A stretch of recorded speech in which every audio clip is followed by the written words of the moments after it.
Good evening and welcome back. Tonight we're diving into one of the most enduring mysteries of the ancient world, the story of Atlantis. What was this fabled city said to be?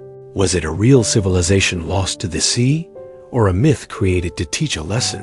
And why has the story captured imaginations for over 2,000 years? From Plato's writings to centuries of speculation, the tale of Atlantis has been told as a paradise that fell through greed, a warning from the gods, and even as a hidden piece of forgotten history. We'll explore where the story began, what the ancient sources actually say, and how it grew into one of the greatest legends of all time. As always, I'd love to know, where in the world are you listening from, and what time is it for you? Whether you're here to drift into sleep or to follow the currents of history, I'm glad you're with me. Now let's begin. They say the story begins with a god who loved a lonely hill. There was an island set beyond the straits, the old sailors called the Pillars, where the ocean ran broad and blue, and the winds smelled of cedar and salt. In the middle of that island rose a low rise of red earth and living rock. A young woman named Cleito lived there, the last of her line, a quiet keeper of her father's house. When Poseidon walked the world, he found her, and the sea god set his heart upon that hill as if it were a jewel that the waves could not reach. The gods circled the place with his power. He set the land in rings so that no one could come to Cleito unless he wielded. From the hill out to the shore, he cut furrows with his trident and filled them with seawater 3 bright moats under the sunday. Between these, he left 2 rings of firm soil, good earth for a path and for watchposts. The work was clean and complete, like a master mason marking courses on the first day of a palace. From the air, it would have looked like ripples from a stone dropped upon a pond, perfect circles pressed into the island and held in place by a god's stubborn will. Inside the innermost ring, Poseidon made a home for Cleito. He planted a grove where the shade never failed, and the wind spoke softly through leaves that seemed to remember him. He brought forth 2 springs from the bedrock, one warm and one cold. The warm water steamed in the blue mornings and soothed tired limbs at night. The cold ran clear and sweet, fit to drink without fear. People who lived in the outlying farms in later years would say that the springs made the bread taste better and the wine last longer. And that was a small kind of miracle that even a doubtful man could accept. From that house and that marriage came children, 10 sons in 5 pairs. The eldest was Atlas, tall and grave, with a voice that carried. Poseidon gave the whole island to Atlas for his birthright, and named him first among brothers. The ocean that wrapped every coast took the name of the boy and sailors who, steered by stars and memory, called those waters Atlantic. Long after the god went silent to the other sons, the god gave portions of land and the duty to keep faith with their brother. They would rule as princes, but bend the knee when the eldest spoke. This order was not only law, it was blood, and it set the tone for what the island would become. The land answered this beginning with abundance that even a careful mind might call uncanny. The earth was rich and dark, where the rivers touched it, and light and sandy under the pines. And both kinds of soil gave freely. Barley and wheat rose in soft waves. Vines took hold and thickened on the trellises until the grapes hung heavy and sweet. Orchards of fig and apple gave fruit by the basket, and the olive trees learned the patience of long years and paid that patience back with oil that kept lamps alive through winter nights. In the uplands, there were forests with timber straight enough for the longest beams. On the lower slopes, there were reeds and rushes and a white stone that cut to a clean face. Herds wandered the pastures and found grass even in the late season. There were wild things in plenty, and they left their trace along the streams. Old hunters told stories of animals with broad tusks and slow anger that crushed saplings to leave paths of their own making. Whether those tales were true or not, the soil itself could have been an altar. It gave and asked for very little in return. Atlas and his brothers could have lived modestly in such a place for a while. They did. They took the god's order as a charge, not a license. They built in wood first, and in stone only when it was needed. They set their dwellings near the central hill, and used the rings as the god had intended as guard and boundary, a way to measure distance, and a way to remember who had made it safe. They crossed the water in small boats with poles and paddles, and they kept to the channels where the current ran smooth. They did not raise walls of pride in those first years. They raised shrines at the center. They kept a precinct for Poseidon and for Plato, who had been his first love in that place. The precinct had no gold yet and no brazen roof, but people brought the best of what they had. A carved beam that showed the god with a fish in his hand, a bowl of lapis that caught the morning light, a ring made by a smith who had learned to coax a red metal from the dark veins that threaded the island's stone. That metal shone like a smoldering coal and kept its color in salt air. In time, men would call it orichalcum and weigh it with the reverence they gave to gold here. At the beginning, it was a marvel and a promise. The island underfoot held wealth that was more than grain or timber. It held a future that glittered when the sun moved across the sky. Poseidon's sons did not live as kings on thrones in that first season. They lived as stewards under the eye of a father who could be gentle and terrible in the same tide. Atlas learned to sit with a map scratched on a board and a reed pen in his hand, while the others brought reports of fields and cattle and boats. The map had the hill at its heart, with the rings drawn around it. The lines were both answer and question. How do you cross them without breaking what they mean? How do you open a way for trade without opening a way for harm? The brothers spoke in turn, and Atlas heard them and decided where the next bridge would be built and where the next grove should grow untouched. In such small choices, a realm is born. Visitors came in ones and twos at first. A fisherman from a lesser island in search of new grounds, a trader with beads of amber from a northern coast, a sailor who swore that he had rounded the end of the world and come back again. They found no easy entry to the center. They were made to anchor at the outer ring and wait. The guards were courteous and answered with water from the cold spring and a heel of bread. A boy would bring a message inland and then bring a reply back, and some days the reply was no. It was a hard rule, but it kept the hill quiet, and the people learned that the center must be slow to open or else it would be lost. For a people who loved the sea, they respected the earth most of all. They laid out fields in long rectangles where the ground allowed, and along the river flats, they dug straight channels that watered the crops by gravity alone. The father of one family would show his sons the way the water fell from one measure to the next, and the sons would learn to keep the silt clear and the banks strong. This was not the work of a gilded court. It was the work that fills the day and gives a full table at night. And yet there was a quiet grandeur in it. When the harvest came, the people gathered in the precinct and poured grain from the seamed first sacks onto the temple floor, and the sound was like rain on a roof. Every year the sea reminded them who they were. There were months when the swells came high and dark, and the harbors on the outer ring were no shield at all. The fishermen pulled their boats up beyond the reach of spray, and the families stayed inland and listened to the roar. When the storm passed, the sky would clear, and the island would look washed and new. The rings would still be there calm and bright, and the springs would still be flowing, one warm and one cold. The people would walk to the precinct barefoot on the wet ground and thank the god because they were still on his island, and he had not withdrawn his gift. So the beginnings of Atlantis were not riotous or wild. They were careful and deliberate. A god made a safe circle around a hill. A woman kept a home at its heart. 10 sons learned to love a place more than they loved glory. A small city grew up shore by shore around the calm center. In that calm, the future gathered its strength. Atlas came into his crown as a man steps into a room already full of light. The ground had been prepared by a god and by steady hands.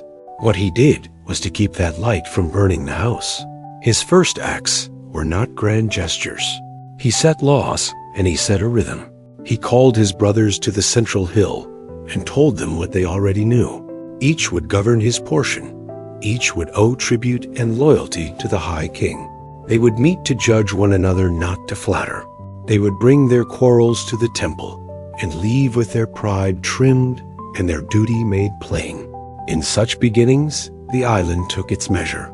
The city and the rings began to grow in a way that pleased both masons and sailors. The water passages were not a mere show of divine power. Atlas had bridges laid across the narrowest spans so that carts and cattle could pass from one belt of land to the next without a long detour.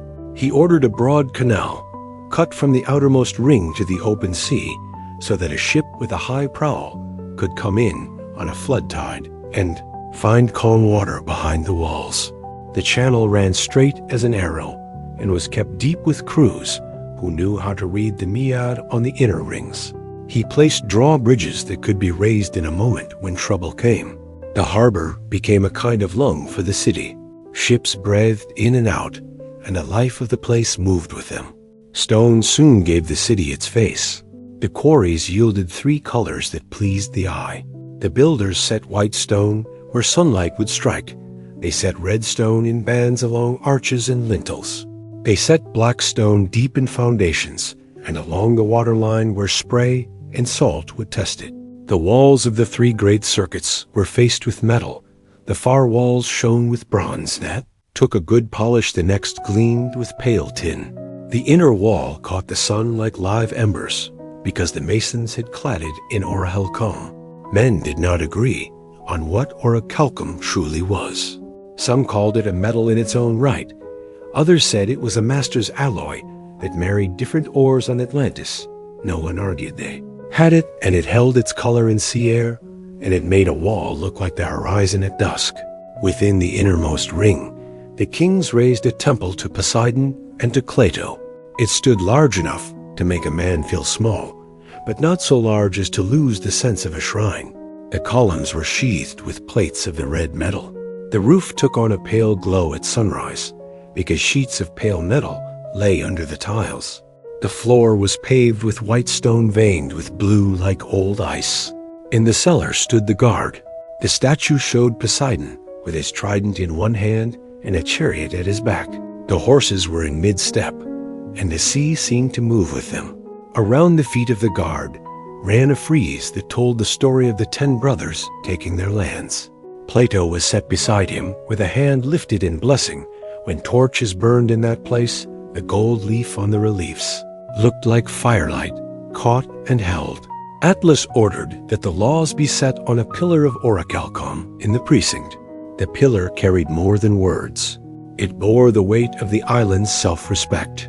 When the 10 kings met by custom every 6th year, and also every 5th year, they came crowned with branches, cut in the sacred grove. And they hunted a bull in the court as their fathers had done. They did not take a penned animal. They chose one that could still break a man's leg. They swore by the god by the pillar and by the blood of the bull that they would rule justly, keep faith, and punish any king who broke the law.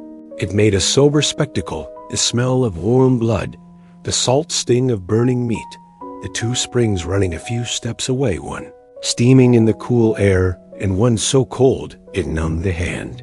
The sight carved a groove in memory. A man who had stood there once did not forget what he had promised. The playing beyond the ring city carried the weight of the realm. Atlas had the engineers map it like a game board, so water could be made to serve without waste. They cut straight canals to carry timber down from the mountain and to carry grain from the fields to the harbor. They set barrages on the river and simple locks with gates that could be worked by men with poles. The fields were laid in long rectangles with earthworks to hold back floodwater in the wet months and to stretch the flow in the dry. Herds grazed in commons that were measured and recorded. Forests were cut by rule, and the rule was strict. No beam for a palace, unless the same stand planted twice as many saplings as had been felt. This was not pious talk, it was practice. In a generation, the law paid back what it had demanded. The island's belly held metal and stone enough for a great many plans. The miners brought out copper and tin, and a quality of black stone that took a keen edge from the deeper seams. They brought the red metal that the jewelers and armorers loved. At first, it went to the temple and the pillar and the inner wall. Later, it worked its way into the life of the city. You could stand in the market at midday and see the red glimmer in rings and buckles, in the rims of bowls and the fittings of scabbards in the nails that bound a prow plank to the ribs of a ship. The smiths taught apprentices how to heat and fold the metal so it did not crack when the weather turned. When the first storms of the season blew over the harbor, the red fittings held order, ran down through the ranks as water runs down terraces. Each of the 9 princes under Atlas kept a master of men, a record of fields and flocks, and a tally of tribute. They came to the central hill on appointed days and offered not only coin and goods, but an account of how the people lived. Atlas did not care for a pile of ingots. If the village that sent them had roofs with holes or a well-gone brackish, he could be exacting. He would send a brother back into the night with orders to mend a causeway or to cut a new channel before the next rains. He held glory at a distance and kept usefulness close. Daily life in the ring city followed the lines of this thought. The builders laid out stoves in markets where a man could trade for grain and fish and good salt without being jostled by wagons. They set the smiths in one quarter where the air already tasted of charcoal so that the rest of the city would not choke. They put the tanners downwind and kept the potters near the clay pits. The schools were set on higher ground where the breezes kept the heat from settling. There the sons and daughters of farmers and sailors learned to reckon, to read, and to draw the simple maps that told them irrigation from flood and harbor from shoal. Atlas made it a law that the first fruits of the vintage and the first measures of grain be brought to the precinct. It kept the temple full, and it taught the people to think of harvest as a shared fortune, not a private miracle. Festivals kept the old reverence alive without dulling it with fear. On the day of the springs, the people carried bowls of the warm water and the cold and poured them together on the steps before the god. They said it made the mind remember both comfort and sharpness. On the day of ships, the harbor mouth was decked with garlands, and the young, old rowers took to the oars again, while the children beat time on shields. On the day of laws, the pillar was washed and polished until you could see your face in it. The kings read out the oldest lines so that the words would bite again. Men who had forgotten the weight of them found their hands tightening at their sides. Warfare did not preoccupy this early court, but readiness was woven into the grain of the city. The broad ring of water nearest the outer wall served as a race course for horses and for the training of chariots. There a team could learn to take a curve without breaking a wheel or a neck on the flat plain. Beyond companies drilled with spear and shield, the harbor held ships under roofed sheds carved into the stone so planks would not rot and sails would not mildew. The masters kept lists of oars and rigging. They knew how long it would take to fit out a squadron. They knew which crews were short and which boats took water at the seams. No one mistook this quiet preparation for weakness. Peace is kept by people who are able to stand when it is tested. The wealth that the philosophers later wrote about had already begun to settle into the bones of the realm. Warehouses filled along the outer ring granaries held a portion of every harvest. Against lean years, the coiners worked plain designs with the head of Poseidon or the sign of the pillar. Tribute from the provinces began to arrive as well, for the island was already reaching across the water to nearby shores with trade and with settlements that kept faith with the center. Amber and tin came from the far coasts. Fine linen and incense came from the warm lands nearer the sunrise. The island gave timber-crafted goods, good metal, and a shore harbor. In return, a balance was kept and measured. Above all, a certain temper of mind held. The kings still wore simple wool at the judging as a reminder of their place. Atlas kept his house in the inner ring, large enough for work and guests, but not so large as to make a man forget that a temple stood a few hundred paces away. When a foreign prince sent a gift to rich by far, the high king would pass a portion of it to the precinct or to the shipyards. Priests kept their bellies thin and their eyes clear. Craftsmen were praised by name in the precinct when they had solved a stubborn problem of weight or water. Farmers who had brought a new terrace into service were called forward at the same ceremony. People learned what the realm admired, and they shaped their lives to match it. There were omens and small wonders that folk remembered in the telling. On the longest day of one year, the warm spring ran a little hotter at noon, and the cold spring ran a little colder at dusk. The old women said that God had spoken in his own quiet way. The same summer, a school of large fish moved into the ringwater and stayed for 3 days. Children leaned over the parapets to watch their slow circuit. The soldiers laughed and said even the fish understood the idea of a wall. The harvest that followed was strong. Men nodded and gave thanks and did not try to prove anything with it. Years like these make a people think they are doing something right. Perhaps they were. The island under Atlas held to a straight course. Laws had abide engineers, had respect priests, remembered that they were servants. Wealth moved where it was needed. The temple shone but did not blind. When visitors asked how such order could be kept, the old men pointed to the pillar and to the rings of water and stone and said that it was best to remember your center and to keep the paths to it guarded and clear. The ringed city did not grow by accident. It grew the way a careful mason lays course upon course and never forgets the line. The sea had already drawn the first circles. Atlas and his builders taught stone and timber to repeat that shape until the rings felt like the ribs of a living thing. At the outer approaches a broad canal cut through the literal sand and met the ocean. It was straight and deep and marked by stone beacons, so that even in fog, a pilot who kept his nerve could feel his way inward. The mouth was wide enough for 2 merchant men to pass without scraping their oars tide and current. Did the heavy lifting crews with poles and ropes did the rest. The canal ran to the first ring of water, where quays and landing steps turned the rim into a necklace of docks. Sailors learned to love that harbor. The swell that frightened men on the open water was gentle by the rings, and a boat could ride easy while the city moved around it. Across the water rings, the kings set bridges with clean spans and stout piers. The piers were faced with black stone that shrugged off spray. The parapets were capped with bronze that took a polish and kept its shine. A man could walk from outer ring to inner ring and feel the city tighten around him with each crossing. They would draw bridges close to the center they could lift in the time. It took a rider to gallop from one watch post to the next.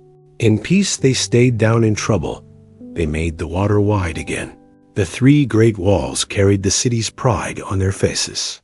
The far war showed bronze plates fixed with rivets that were flush to the touch. Sunlight turned that belt into a warm band at morning and evening. The next wall wore tin that looked pale at noon and took on the color of the sky at dusk. The inner wall had the red metal that travelers remembered when they told their hosts at home what they had seen. The plates were set over good stone and bound with clamps of copper.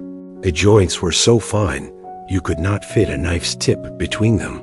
Guards walked the tops where tiles kept the rain off the patrol below. Stairs cut into the thickness of the wall LED to doors that opened onto the bridges and onto the quays. You could move men faster along those stairs than a trumpet could carry. A note stone from the island gave the builders 3 voices to work with. White blocks came from a quarry near the river bend. Red stone came from the low hill north of the Yi. Precinct black stone came from a seam that ran down to the shore. The masons set them so that courts and porticos carried bands of color that were handsome but never loud. The same care ordered the streets. The main ways ran in gentle curves to meet the bridges' cross streets, cut them at right angles on the land rings. Drains ran beneath with enough fall to carry stormwater out to the sea. When rain came hard, the water left the streets quickly and did not linger to rot timber or sour the market air. The inner ring carried the heart of the realm. The precinct to Poseidon and Cleto stood there in measured grandeur. Ivory and gold gleamed in the darkness within.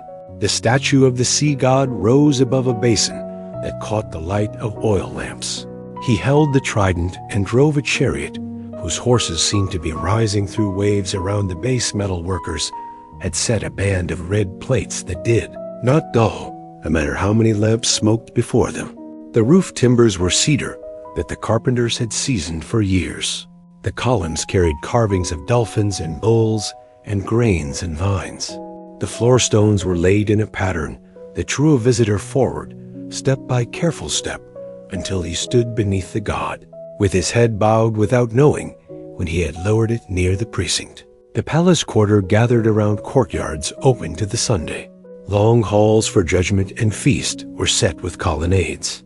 Rooms for council opened one into another, so that the business of a day could flow without confusion.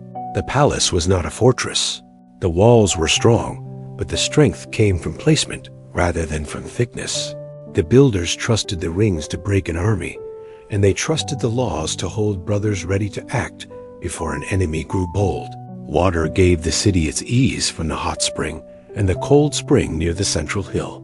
Channels and pipes carried clean flow to baths and fountains.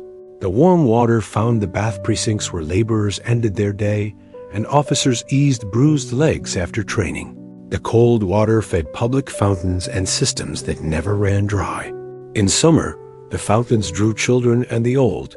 In winter, the bath sent steam into the street and softened the bite of wind. The stewards kept tablets that named every valve and every sluice.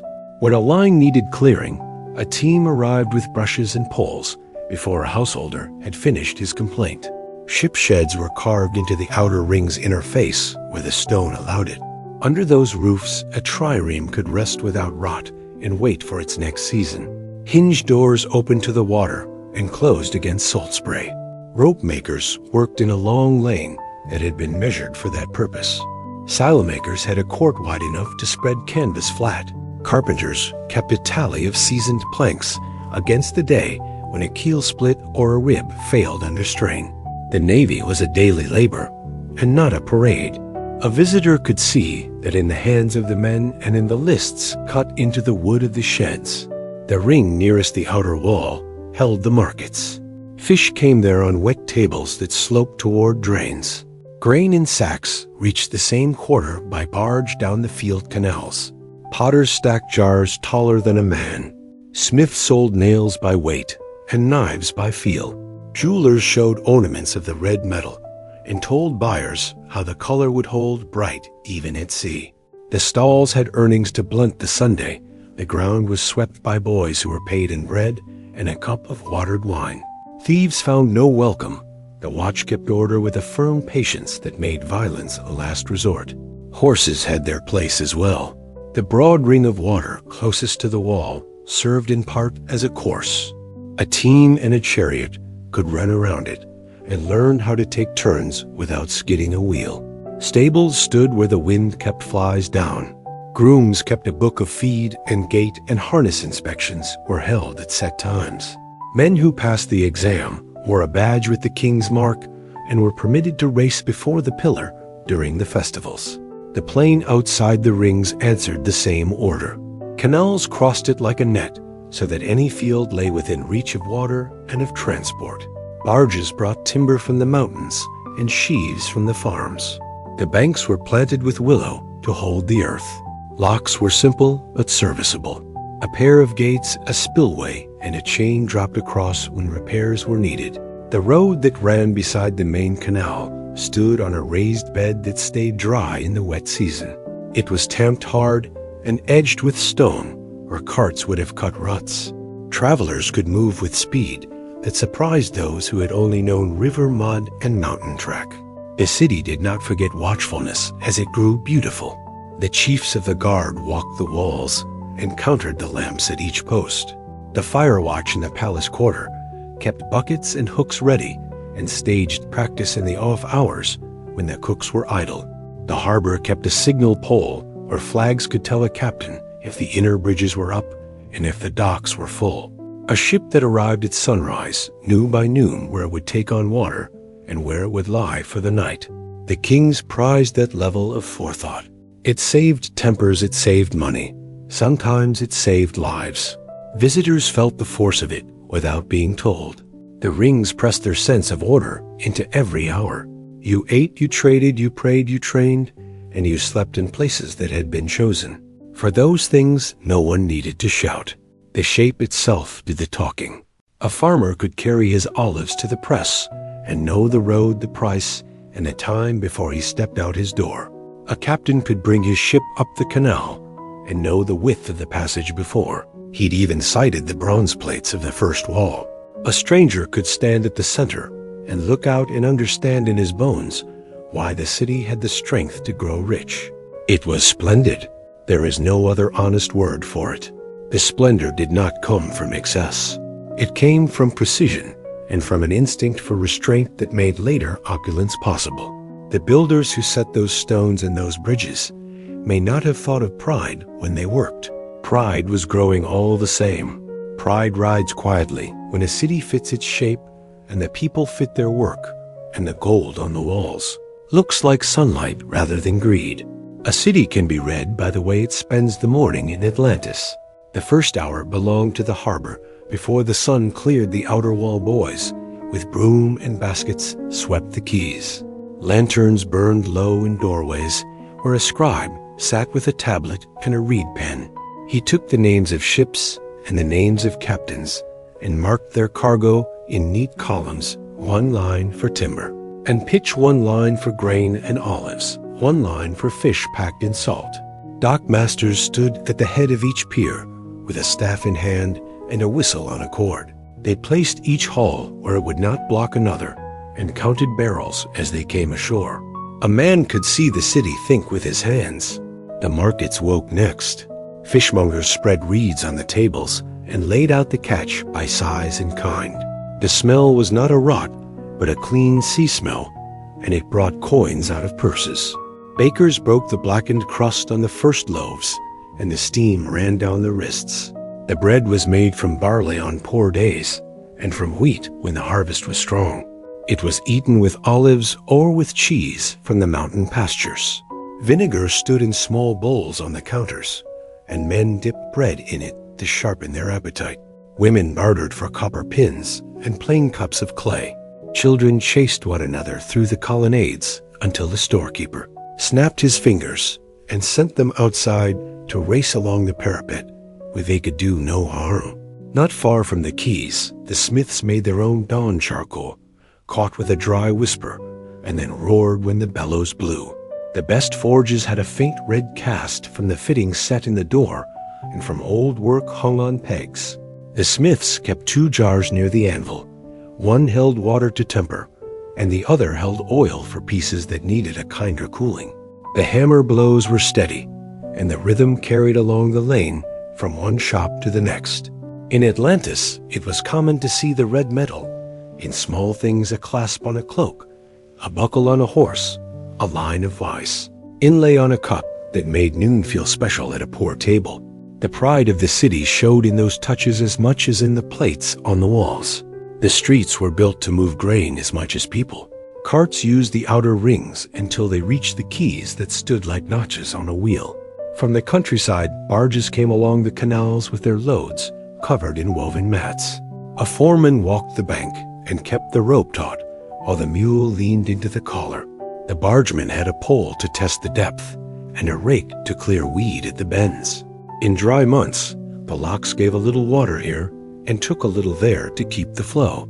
Even the canal wards were proud of the way they could send timber from the hills straight to the ship sheds without once rolling a log on the road. Law was not a word in a speaker's mouth. It was a set of steps a person took through his day. The court stood in long holes on the inner ring shaded by colonnades. A citizen could walk in and tell his grievance to a clerk who would mark the names and the charge. The judges were chosen by the kings, but owed their honor to the pillar, not to a purse. The usual penalty was a fine or a number of days of work on a public project. A repeat offense brought a heavier hand and sometimes an exile that bit deep. Men feared exile more than the whip. A man who was put outside the rings lost not only his house, but the rhythm that made sense of work and prayer. That fear kept the peace better than any blade. The kings met by rule every 6th year, and again every 5th year. They walked to the temple with green crowns on their brows and robes that were free of ornament. They hunted a bull within the precinct. It was not a cruel spectacle. It was a test that marked the passage from oath to action. They swore over the blood on the stones that they would keep the laws as written on the red pillar. They pledged to judge their brothers if need demanded it. A king who failed the law could be stripped of his honors and of a portion of his land. The story says it happened more than once. The island learned early that there is no quicker way to rot than to excuse the powerful. The days were not all work and rule. The calendar held its own shape. On the day of ships, painted banners hung from the outer wall, and a procession of crews walked through the city with oars held upright on their shoulders. On the day of the springs, the people brought jars from both fountains to the steps of the temple and poured them together so that steam rose in the morning light. On the day of the games, the broad ring of water near the wall became a track. Chariots ran in pairs on the path beside it, and teams changed places like birds turning in the sky. Wrestlers fought on packed earth with oil on their shoulders. Runners went around the rings until the crowd shouted the winner forward to touch the pillow with his hand. A prize might be a wreath or a cup, or the right to stand at the king's table for one feast. The honor mattered more than the gift. Education was a common duty. Children learned numbers and letters in rooms that breathed the sea breeze. They drew the plan of the rings on wax tablets until they could do it with their eyes closed. They learned the names of the winds and how to judge a harbor by the set of the current and the color of the water. The sons of shipwrights could name timbers by sound when tapped with a mallet. The daughters of merchants could reckon a cargo and spot a false weight in a moment. Priests taught the old hymns and the stories that lay under the city like a foundation. Mariners taught the younger ones how to find the pole star and how to keep a course when the sky went to rain.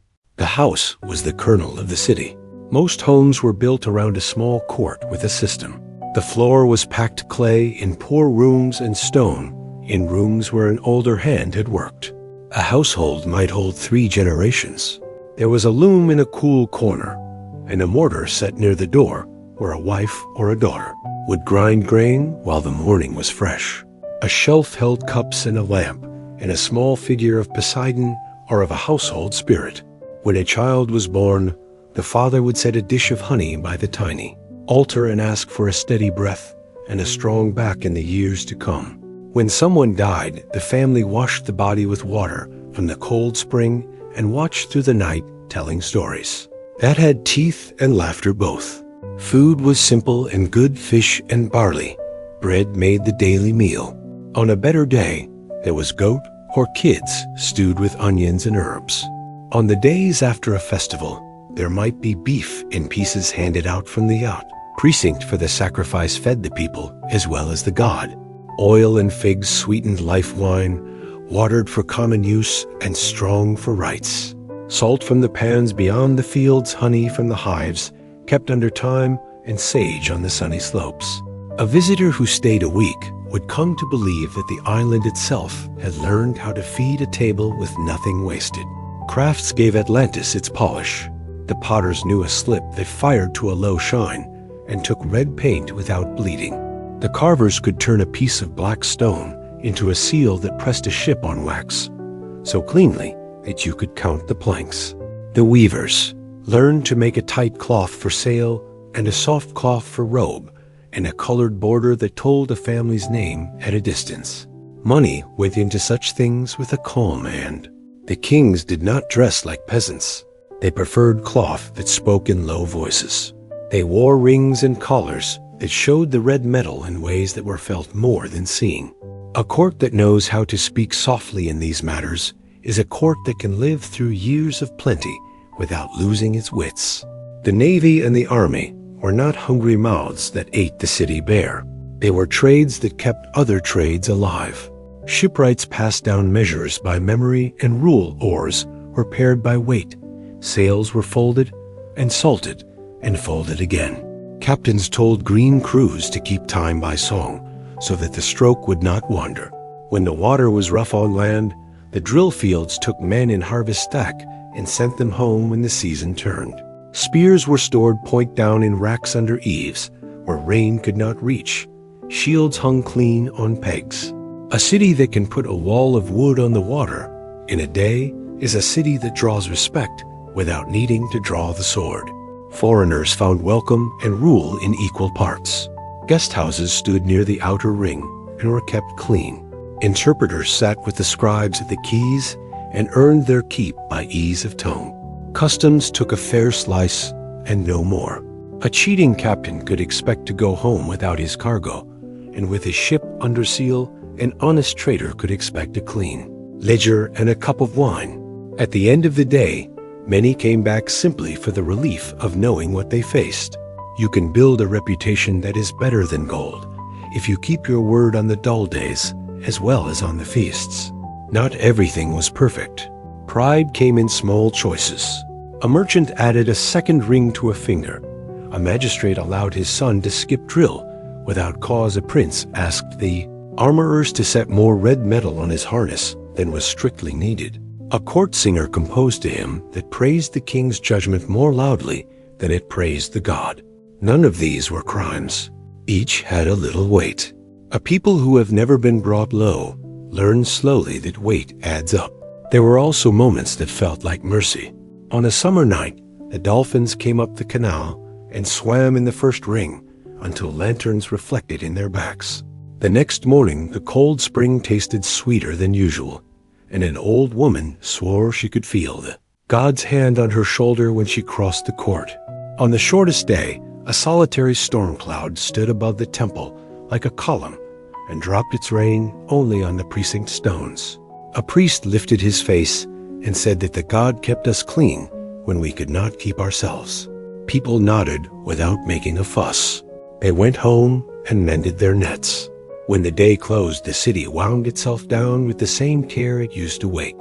Gates to the inner bridges were shut, and the watch lit the lamps on the parapets. Scribes stacked their tablets and covered them with linen and weighed the corners with small stones. Children washed their hands in a basin and lay on mats near the cool wall and asked a last question before sleep.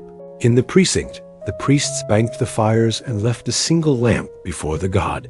The air carried smoke from the baths and the distance, sea salt and the faint scent of pressed grapes from a wine shop not yet closed. It was a good smell. It held work and honor and the pleasant weariness that comes from both. Such was the life that grew out of the rings and the laws and the springs. A city that believed in its own measure and trusted the slow virtues. A people whose pride was quiet, and for the moment, the kind was the most dangerous of all because it did not look like pride when you are living inside it. Decline came softly the way a tide turns while you are looking at something else. A generation had grown up that did not remember the rough work of the first canals or the winters when olives were counted one by one. They had known only fat years, bright metals, and a city that answered them before they could think of what to ask. When a people live long in ease, they come to believe that the world has agreed to their comfort. The ring city began to put more light on itself. What had been handsome became grand. The bronze of the outer wall was polished every week until men could see their faces in it from the keys. The tin of the middle wall shone with a pale fire at noon. The inner plates of the red metal took the sunset and gave it back like embers stirred by a bellows. Houses in the better quarters learned to copy these things. A shopkeeper who had once been content with white stone asked a mason to set a strip of red in his lintel. A magistrate ordered bronze caps for his stair posts. A prince had the rims of his shields faced with the red metal simply because he liked the way the lights ran along the edge when he turned it in his hand. At court, the banquets lengthened. The old custom had been to eat well after judgment and to dismiss the singers before midnight so that the palace did not forget. It was also a place of work. That hour grew later. Musicians learned songs that praised the king by name. Dishes came from far coasts and relied more on distance than on taste. There were roasted birds that a hunter could not catch within 10 days of the city.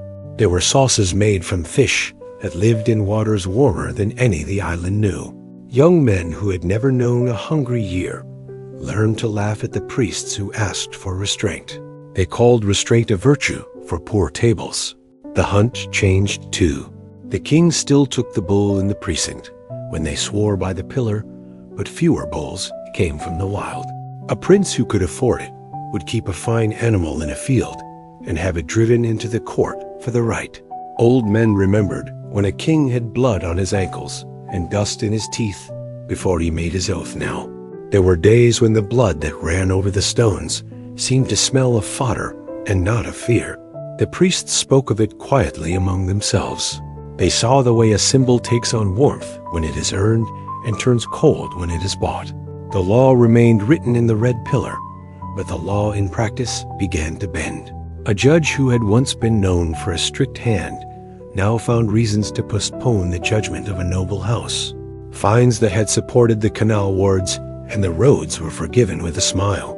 A foreign captain who had been caught shaving his weights was fined, lightly because he brought incense that the palace favored.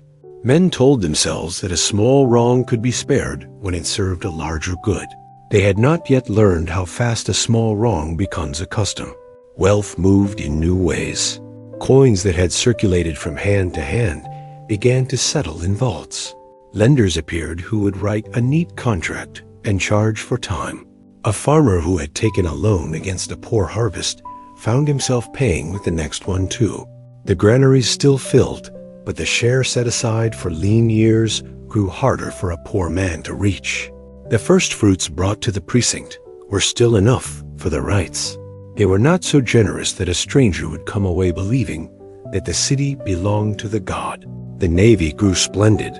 Rams were faced with a broad band of the red metal ships carried carved prowess that turned the heads of children on the quays. Crews still drilled, but there were afternoons when a captain kept his man on the benches longer than was wise, so that a visiting prince could hear the oars rise and fall in perfect time. A fine sound, to be sure, but the men in the sheds who kept the lists knew which hulls rode heavy and which crews were short. They knew the difference between show and readiness. They could smell it. Trade widened. Ambassadors came with rich gifts from the coasts that lay nearest the sunrise and from the lands that lay beyond the sunset wind. They spoke in smooth voices about partnership, about protection, about tribute. The kings listened. The maps in the war room took on more marks where the lines had once named harbors and safe water. They began to name garrisons and ports of call where a ship of Atlantis would expect a portion of the market for the favor of its presence. A proud city tells itself that such favors are the same as friendship. The men who collect the coin know better. It is hard to tell a proud people that something is wrong when everything still looks right. The fields were green, the harbor was full, the walls gleamed. The festivals went on. The king still wore plain wool when they came to swear. The pillar was still red and hard, and took the breath from a man who came near it. Yet there were other signs that the old patience was thinning. A judge snapped at a clerk for bringing a case from the river wards that should have been settled with a coin and a handshake. A captain struck a sailor across the mouth for singing the rowing song a beat too fast. A prince frowned when a priest asked him to sit without his ring at the council table. Little things, and the city was full of little things.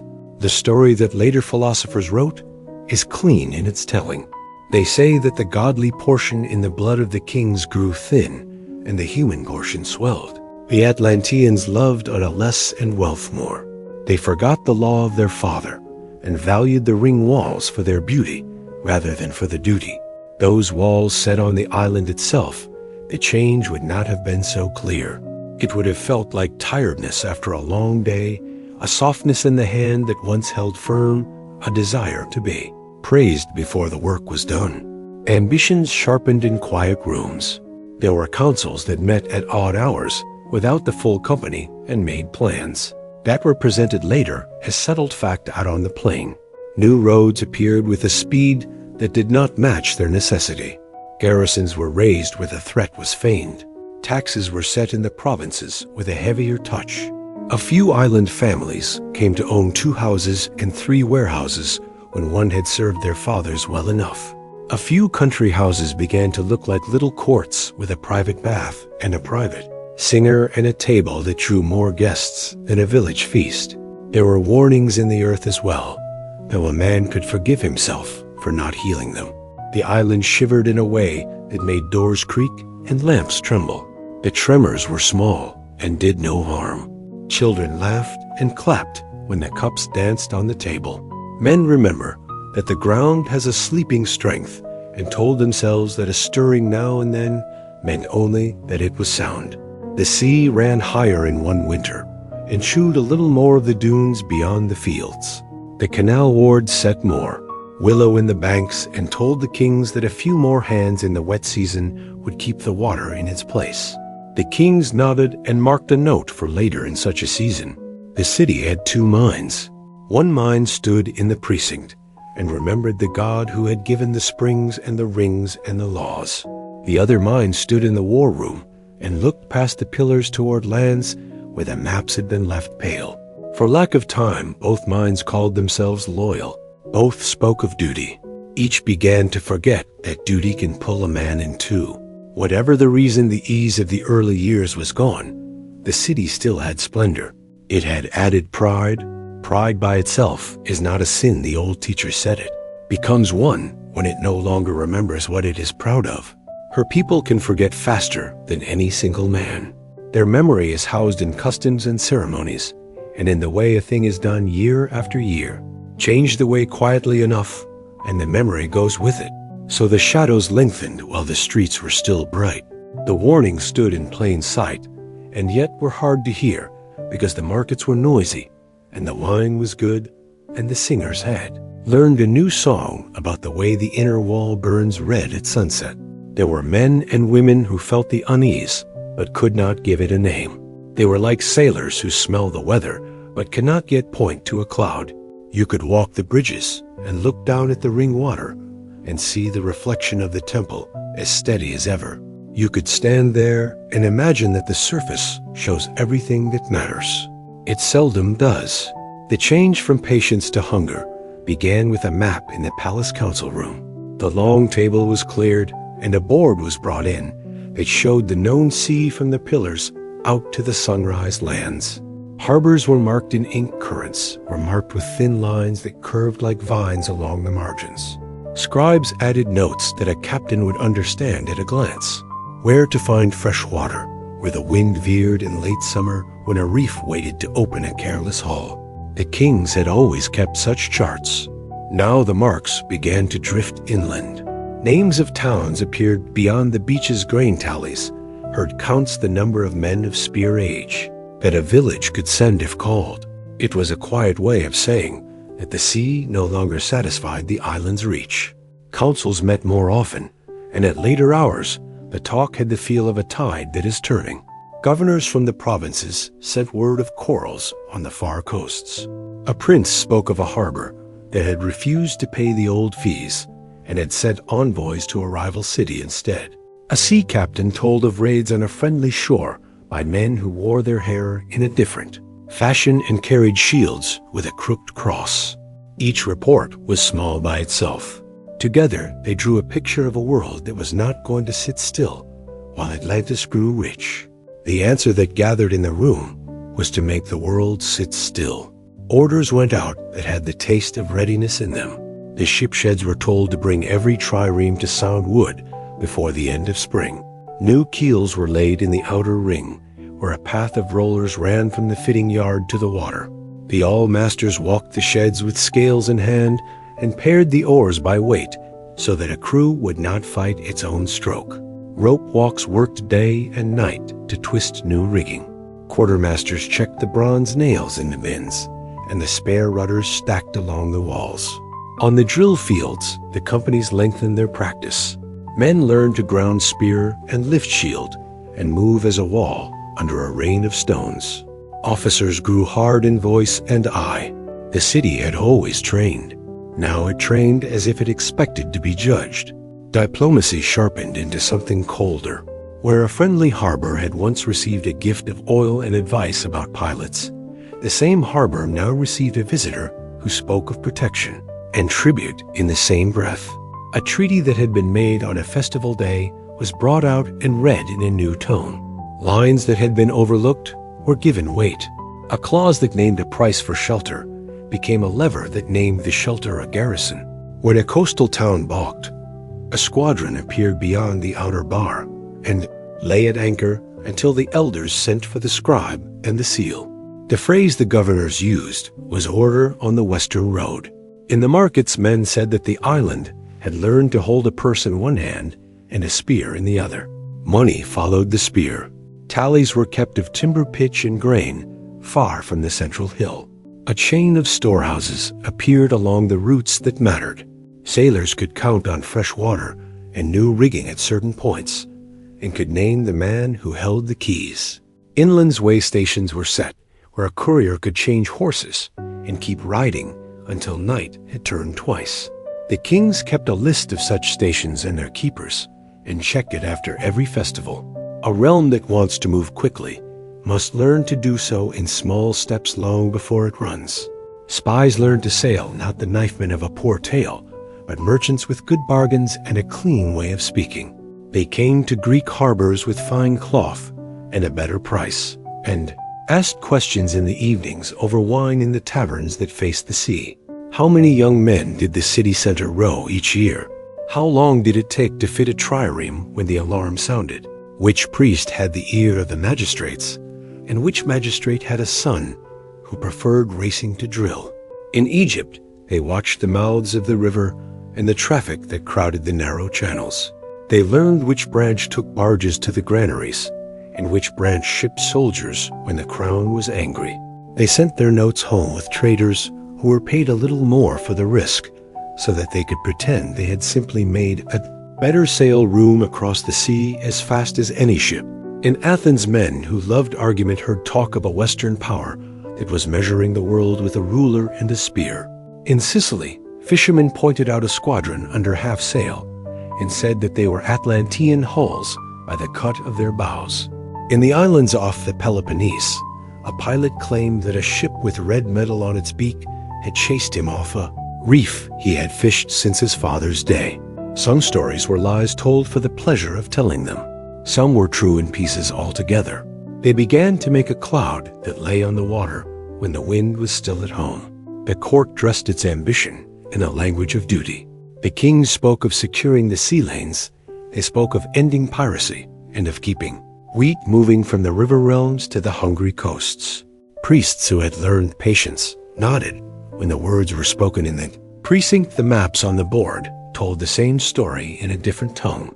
Lines crept outward that linked harbors to garrisons and garrisons, to depots and depots, to new settlements of island families who would keep their law and worship in their way and send back the right portion at the right times. This is how a commonwealth becomes an empire. It does not announce itself. It arrives like a caravan at dusk and asks for a place to sleep in the morning. It owns the stable and the yard and the road. There were debates that went into the night. Some of the council argued for caution. They spoke of the cost of holding too much coast and of the way a rower grows weary when he sees nothing but duty on the horizon. They reminded the kings that the old laws had been made to keep a city whole, not to make it large. Others spoke of the glory of a single law and a single peace. They said that the god had planted the springs to water more than a small island. The council that leaves the room at dawn seldom remembers the objections of the few who asked for a slower hand. It remembers the phrases that held hope. The army began to change its shoes. Men who had drilled under the ring walls were marched to the plain and told to walk until a watchtower on the far edge looked near enough to touch. Engineers measured the day's march and marked on their tablets where a force could expect water and where it would be wise to rest. Stores of grain and salt meat were sealed in bins at set distances from the harbor. Teams of carpenters with broad axes were assigned to each cohort so that a palisade could rise before the second hour. After sunset, masons were sent ahead to shore up old walls on hills that overlooked the roads. The city was teaching itself to live away from the sound of its own fountains. Ships learned new habits as well. Captains practiced holding a line of battle at sea instead of racing for speed. Signal flags were drilled until even a green crew could turn on a command that came down the wind. The Admiralty experimented with heavier rams and with towers on decks from which archers could sweep a foe who had come too near. The new fittings were plated with the red metal because the court loved that look. Some old souls muttered that a ship ought to be more muscle and less ornament. They muttered it quietly. The new ships were fast enough and strong enough, and what they looked like pleased the kings on the far shores.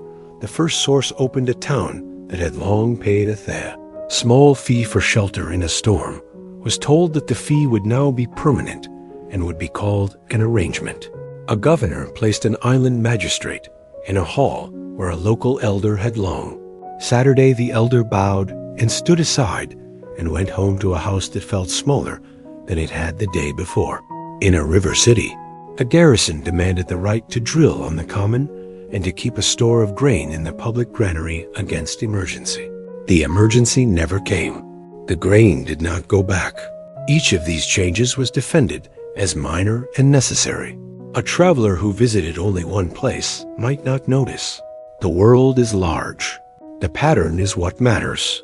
Even while the empire took shape, the island told itself that it was acting with restraint. A prince could point to a town whose docks were safer because an Atlantean ship lay within sight. A merchant could count the coins saved because a known garrison warned off a band of sea raiders. A priest could say that the rites were better attended now that order had come to a coast that had known only feuding. There was truth in such claims. There is often truth in the things we use to excuse ourselves. The Greeks listened in their porticos and their fish markets. They weighed pride against prudence. They had their own rivalries and memories of old slides. Some were tempted to welcome a power that promised quiet seas and predictable trade. Others spat on the ground and said that a quiet sea is a dead sea and that a people who let another write their laws deserve the sleep that follows. In the temples of Athena, men prayed for wisdom and strength. In the wrestling courts, boys watched the western horizon as if muscle and breath could give them news. A rumor needs an enemy if it is to grow teeth. Atlantis was giving rumor an enemy that had a name and a face and a fleet. The island did not hide what it was doing. It could not. Ships and soldiers make noise, drums of pitch roll loud on board's new walls, show their fresh-cut stone even to a stranger. What Atlantis did instead was to believe that the scale of its power would make its purpose seem natural. The city had lived long with a sense of measure. Now that same sense of measure told it that more was the proper size for a realm that had outgrown its first limits. It is easy to mistake appetite for destiny when every plan you make comes together on time. The old teachers would have called this the hour before the storm. The streets were still bright, the pillars still shone in the lamplight, the springs still ran warm and cold. Beyond the rings, the lines on the council board had reached as far as the kings dared to trace them without starting a war. The last step was one they thought they could make with a steady foot and a steady hand. They forgot that the sea lives for moments when a steady hand is not enough. War began the way a storm begins, with a change in air that only the old fishermen feel in their bones. The council board that had shown routes and depots took on a new face. Lines once drawn for trade now carried the weight of marching orders. The admirals brought forward the tallies that they had kept in good times. How many crews were ready to row through a long day without losing the beat? How many hulls stood tight in their seams? How many spare oars lay in the racks? The quartermaster set out lists of salt meat grain and pitched the head of the rubwalk, named the length of new rigging he could deliver by the next moon. The figures did not sing. They spoke in a plain voice that said the island was ready to test what it had become. The summons went out to the 10 regions. Each prince sent his muster by canal and rode to the ring city where the sheds and the funds. Wharves could swallow men and gear without a clog. The harbor that made a man love it on a calm day became a machine that moved. Triremes slid into the light one after another, with their rams newly burnished transport barges took on. Amphorae of water and sacks of meal.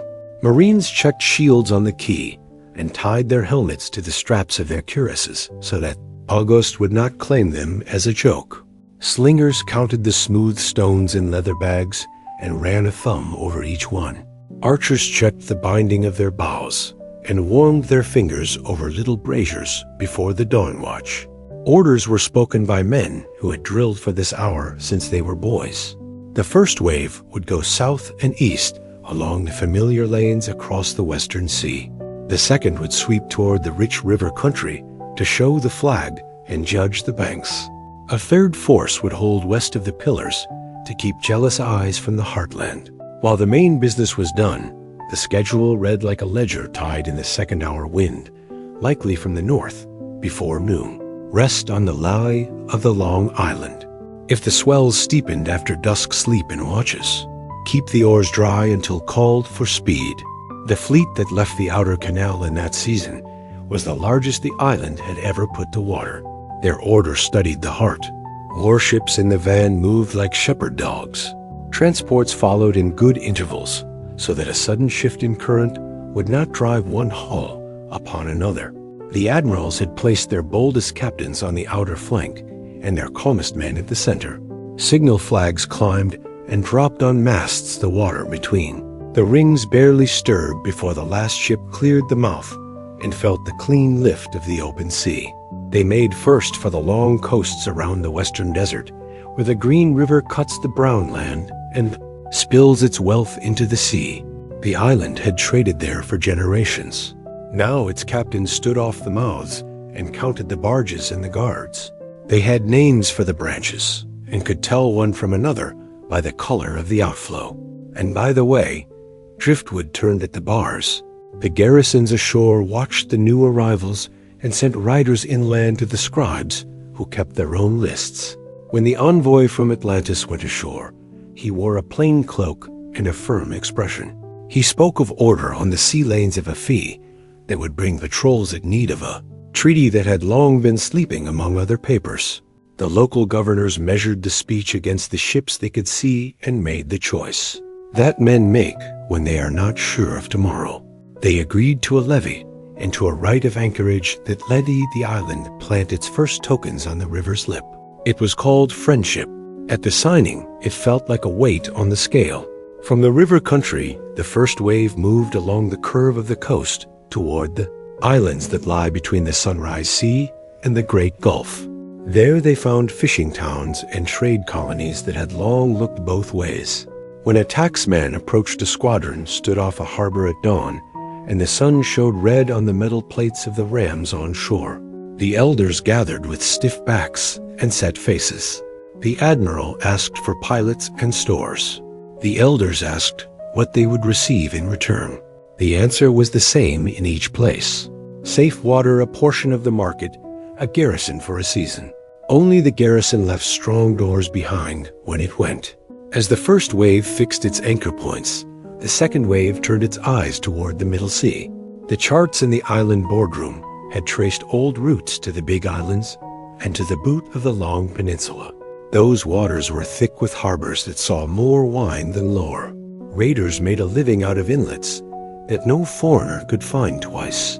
The island sent fast hulls there with keen Osman and captains who liked to solve problems with their hands.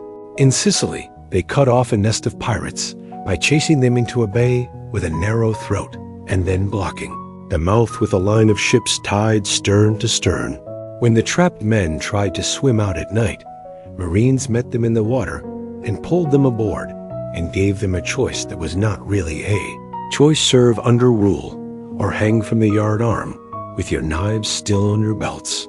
By morning the market heard that the island had brought calm to a coast that had forgotten the sound. Along the Tyrrhenian shores, they showed a different face. There were towns there that could send out men with round shields and short swords and a mind to use them. The island landed in good order with lines that had been measured on the drill field, shield to shield, spear over spear. The first skirmishes gave them a taste of the local courage.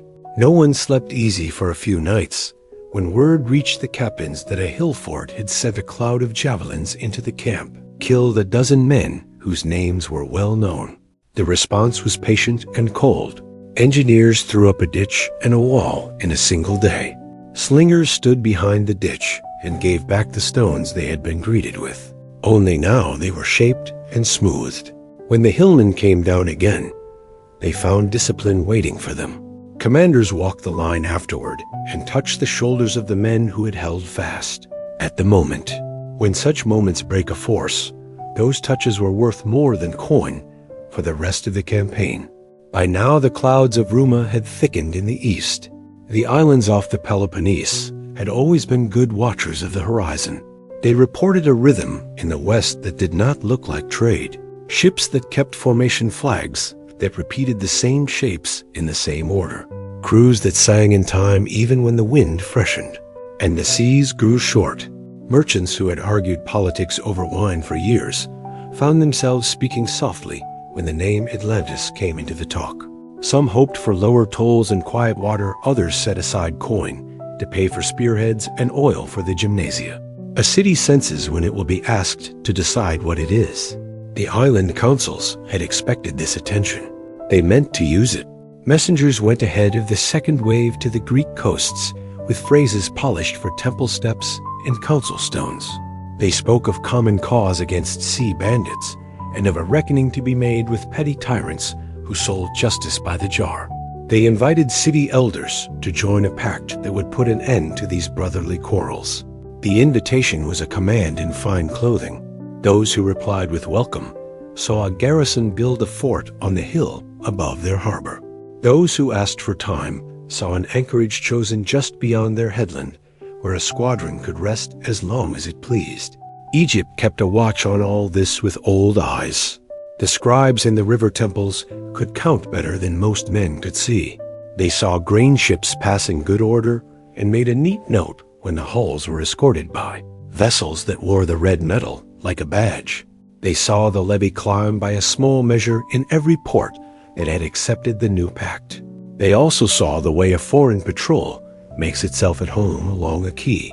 Men who have kept a record for 30 generations do not panic.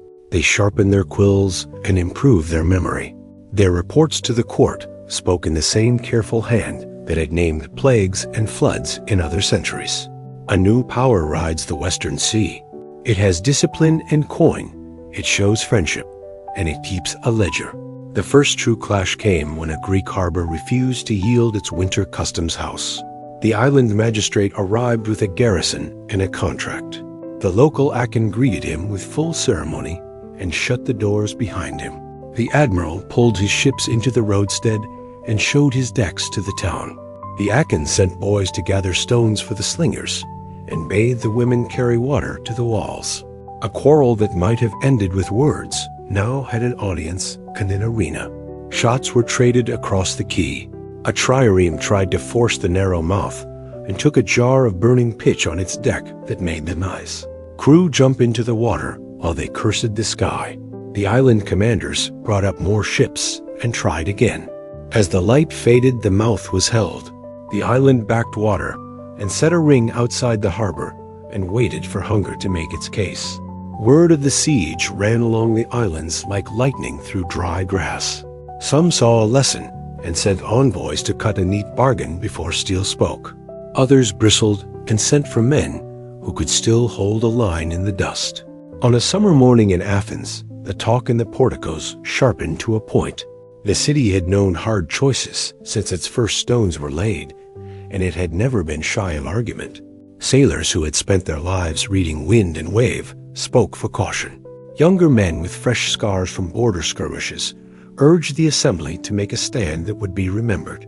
The priests of Athena said that wisdom was not delay and courage was not rashness. The generals quietly reviewed the lists of Osman and the stock of seasoned timber. The city that loved reason was preparing for a test that reason alone could not meet.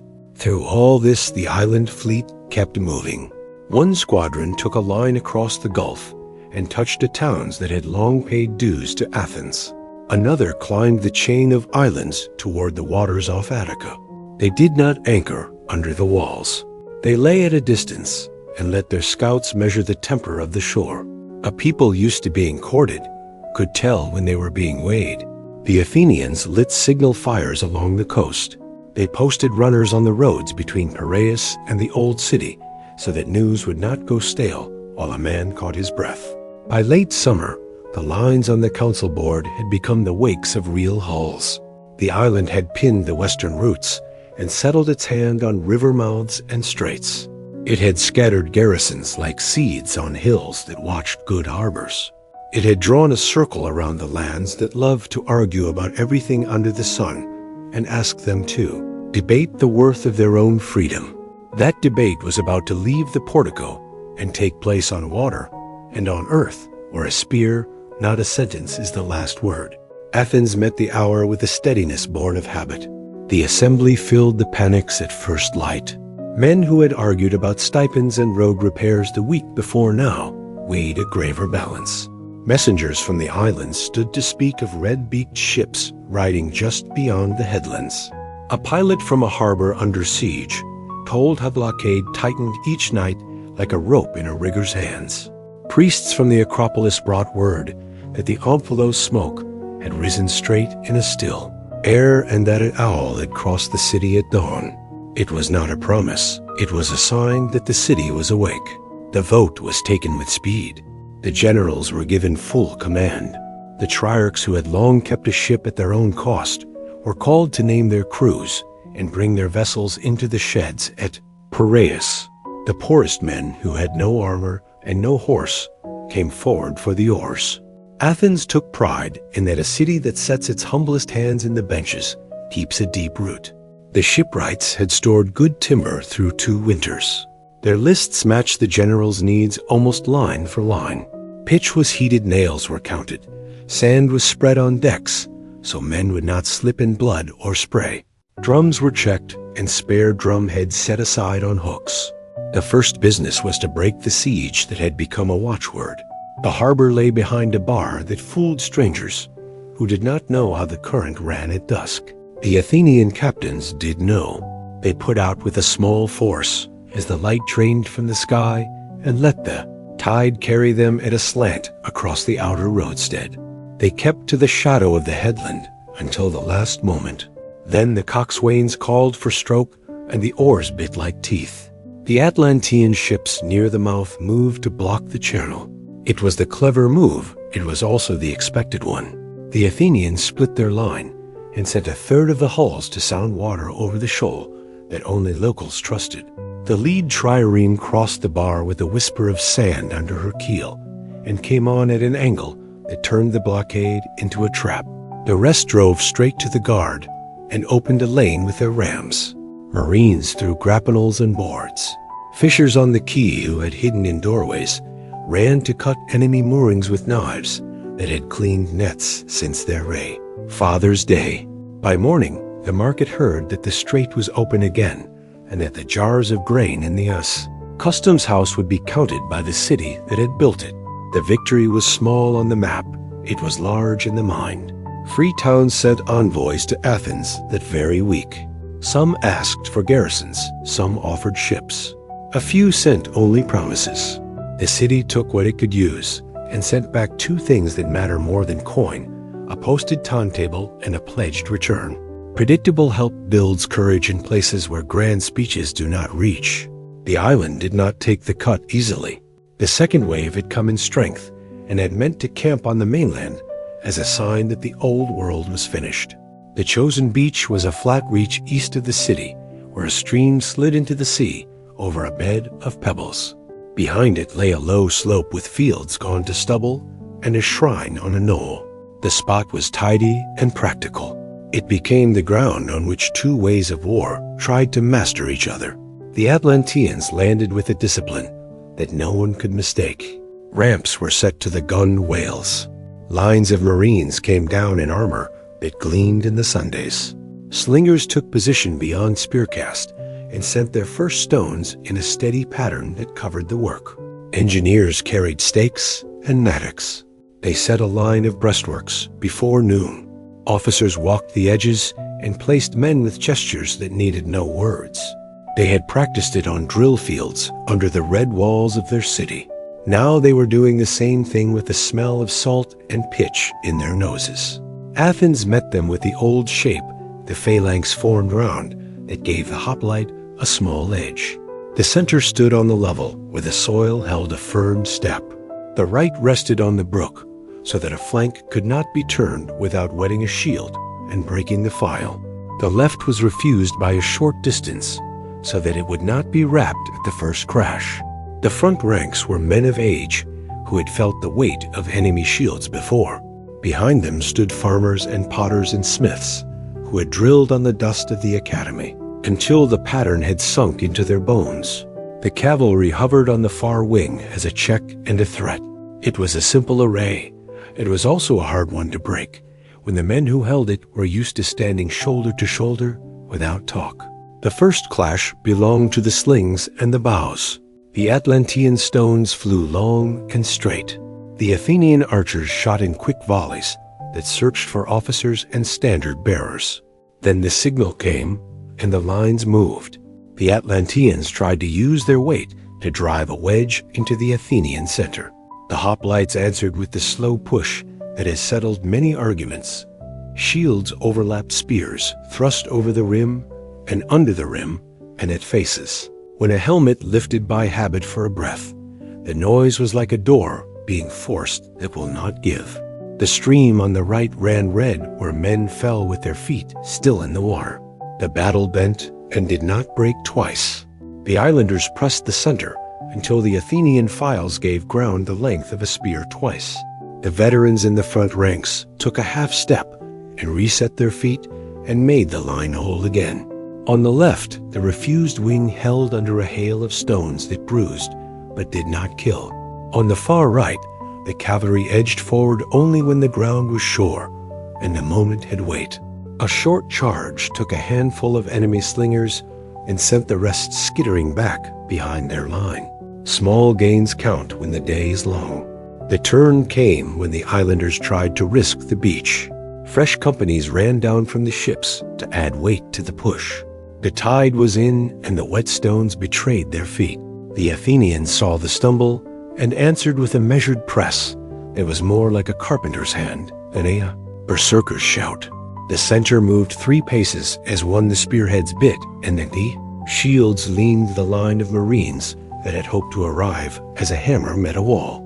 Instead, officers on the island side lifted their standards to order a regroup. The standards wavered.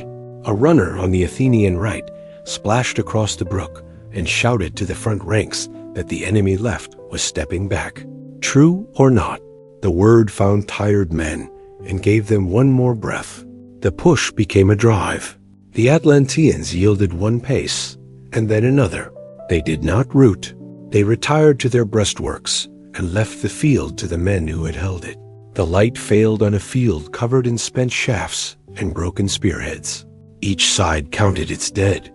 Athens raised a trophy at the shrine on the knoll with the trunks of 2 young trees, lashed together, and the shields of fallen foes hung on the crosspiece. It was not triumph, it was an answer. The island force withdrew to its ships under a guard that did not run. They would return to the sea, where their officers thought the war belonged. The sea did belong to. The island, it belonged to Athens as well.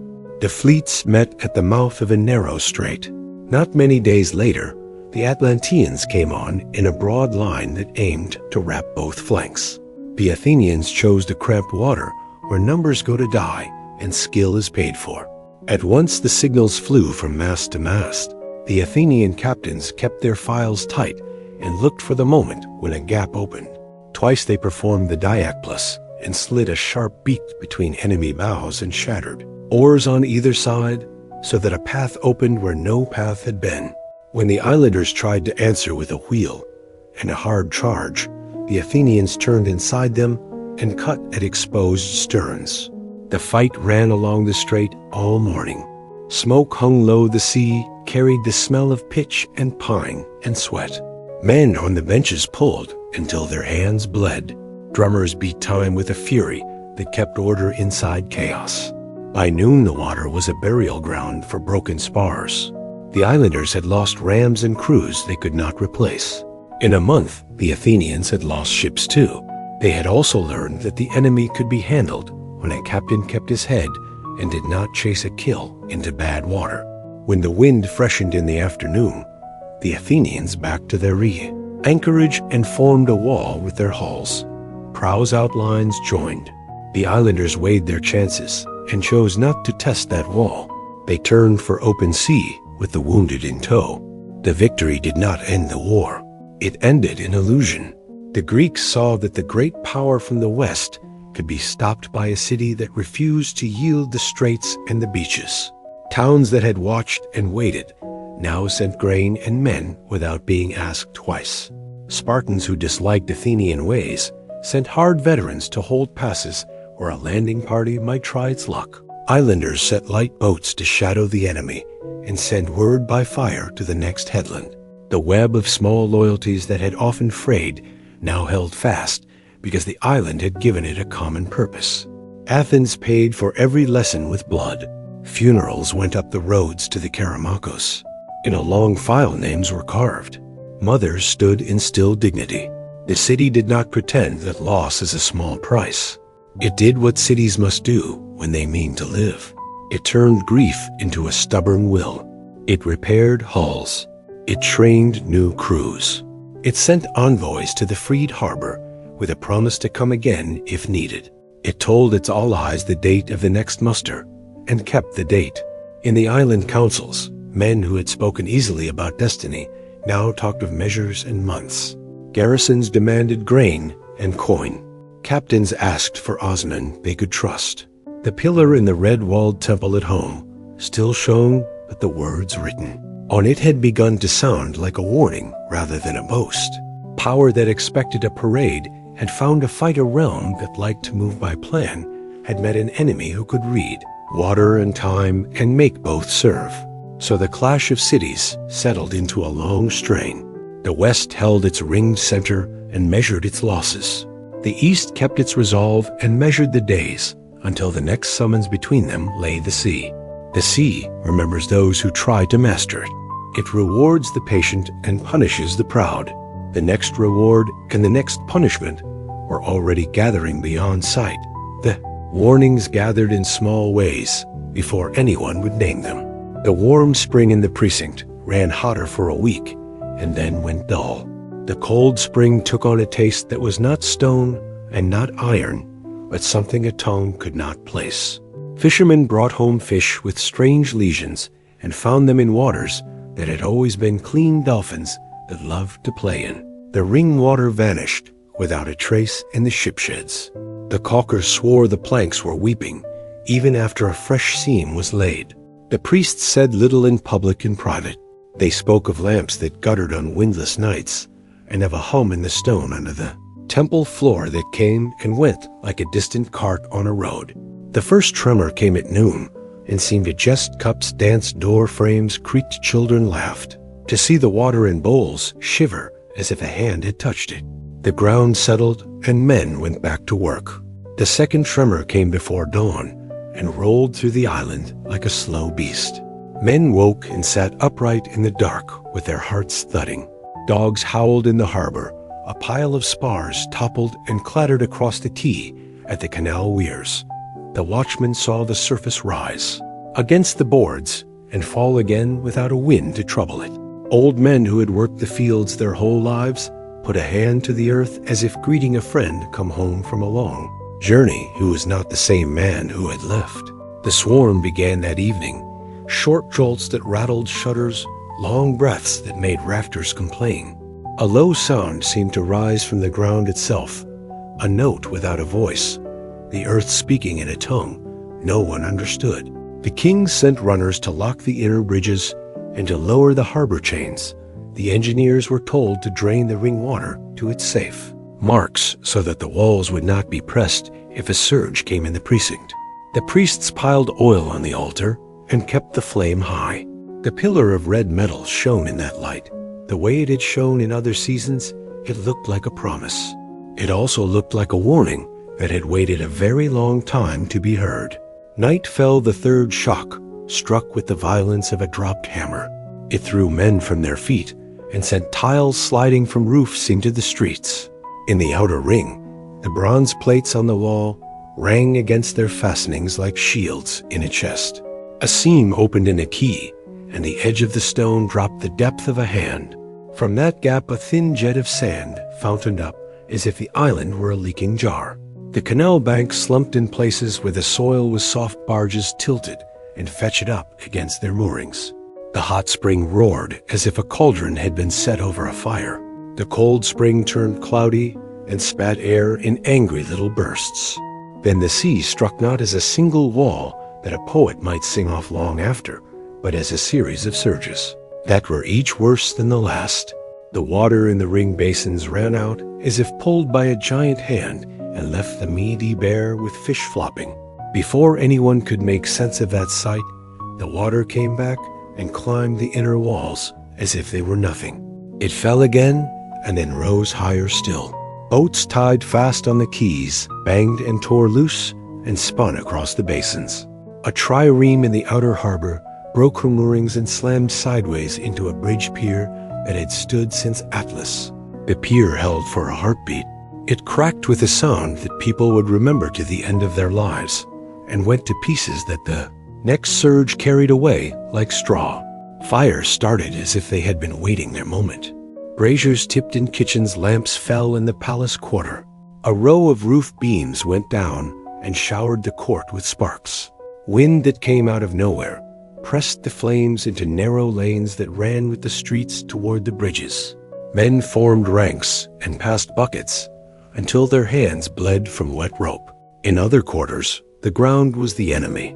The packed soil in the yards lost its strength and turned to slurry that swallowed a step to the ankle and then to the knee. Walls that had looked solid in daylight folded like crust.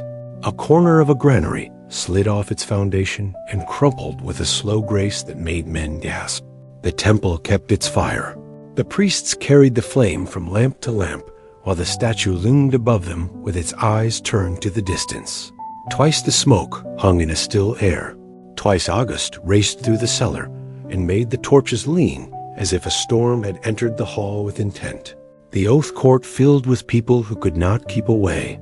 The kings came without robe or crown and stood barefoot on the stone, because the old story said that the god listens better to a man who shows his mortal feet. They laid their hands on the red pillar and spoke plainly. They begged for time, they begged for mercy. The pillar gave back their words in a dull ring. Far below something answered. That was not a god and not a man. The last hour before dawn tore the island open. The plain beyond the ring city dropped a small measure as if the ground had taken a breath in and forgotten how to let it out. Water rushed from the canals and spread where it had never belonged. In the ship sheds, a long crack ran down a carved door and stopped at a hinge as neat as a carver's line. In the inner ring, a seam opened in a street and pushed a strip of pavement up into a ridge the height of a kneeling man. Men dragged the wounded over it and then watched it sag again, as if it had been a living thing that had spent its strength. The wave that followed took the outer wall without a pause. It climbed the metal plates until the bronze went dark under green water, and then it leaned and went over. The force of it drove timbers through masonry and hurled a fishing boat against a facade so hard the stem stuck in a window. People fled to the central hill because habit told them that the center was safe. The rings that had always guarded them turned treacherous. Bridges that had never failed twisted and fell into the churning basins. Those that held were no kindness. They became traps where people pressed too many bodies onto spans meant for a slow cart and a pair of oxen. On the hill, the kings tried to make order out of ruin. They sent runners to open the way to the high fields and to bring water skins and blankets to the square before the temple. The runners went, and some did not come back. The streets behind them had changed while they ran. The king sent for the engineers to say which walls could stand and which must be left to fall. The engineers came with faces white from dust and told truths that no one wanted. The inner wall had broken at 3 points. The red plates hung at the edges like scales on a wounded fish. One of the drawbridges had dropped into the basin and could not be raised. It lay at an angle that made a slide for the next wave to climb. When the first light reached the horizon, hope lifted and then fell out to sea. A line showed itself that did not look like an ordinary swell. It ran straight, and it came on with a speed that tricked the eye. The water under it seemed to draw back and sink, as if the ocean had changed its mind about where it wanted to be. Men who had never known fear felt it as a weight in the chest that would not let them draw a full breath. The line rose into a wall that carried broken hulls and trees and the roofs of houses like the litter of some vast journey. It struck the outer city and found no shape strong enough to confuse it.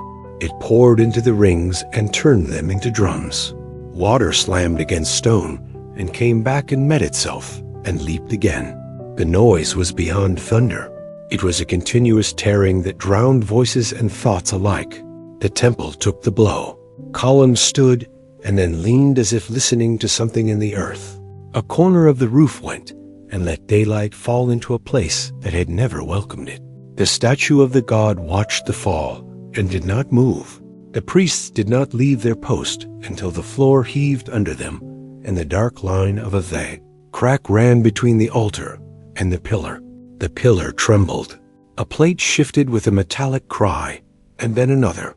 The old man who had rubbed oil into those plates for years tried to brace it with their hands as if it were a living brother. The second surge took them and washed them against the far wall. When the water lowered for a breath, the pillar still stood. A heartbeat later, the floor under it gave way. In a block the size of a small house, the pillar slid and vanished into the blackness with a sound like a bell buried in sand. The central hill became an island. On an island, people stood in the thinning crowd and looked about in a daze. Some spoke the names of children, some prayed without sound, some stared at the red plates torn from the inner wall and strewn like fallen leaves. A group of soldiers formed a cordon and held a stair that still LED down to a patch of dry ground. They moved people past them with care and did not look up when the next shock set dust sighing from the cracked stone above. Out on the plain, the order that had taken generations to make unmade itself in an hour. The field terraces' slumped canals burst their banks and cut new channels that did not respect a boundary or a record. Storehouses that have been measured to the finger width came apart in slow waves as the soil under them lost its strength. In the distance, hills that had always been blue with age took on a sharpness that made them look young and angry. Great stones let go and bounced in long arcs that harvested groves the way a farmer harvests grain. The sea did not stop after the greatest surge came lesser ones that found new paths. They ran through streets and pulled people from doorways and tossed them on heaps of timber that had been walls a moment before. The last wave of the morning came as a long rise that did not foam. It lifted everything still afloat and moved the wreckage as if it weighed nothing.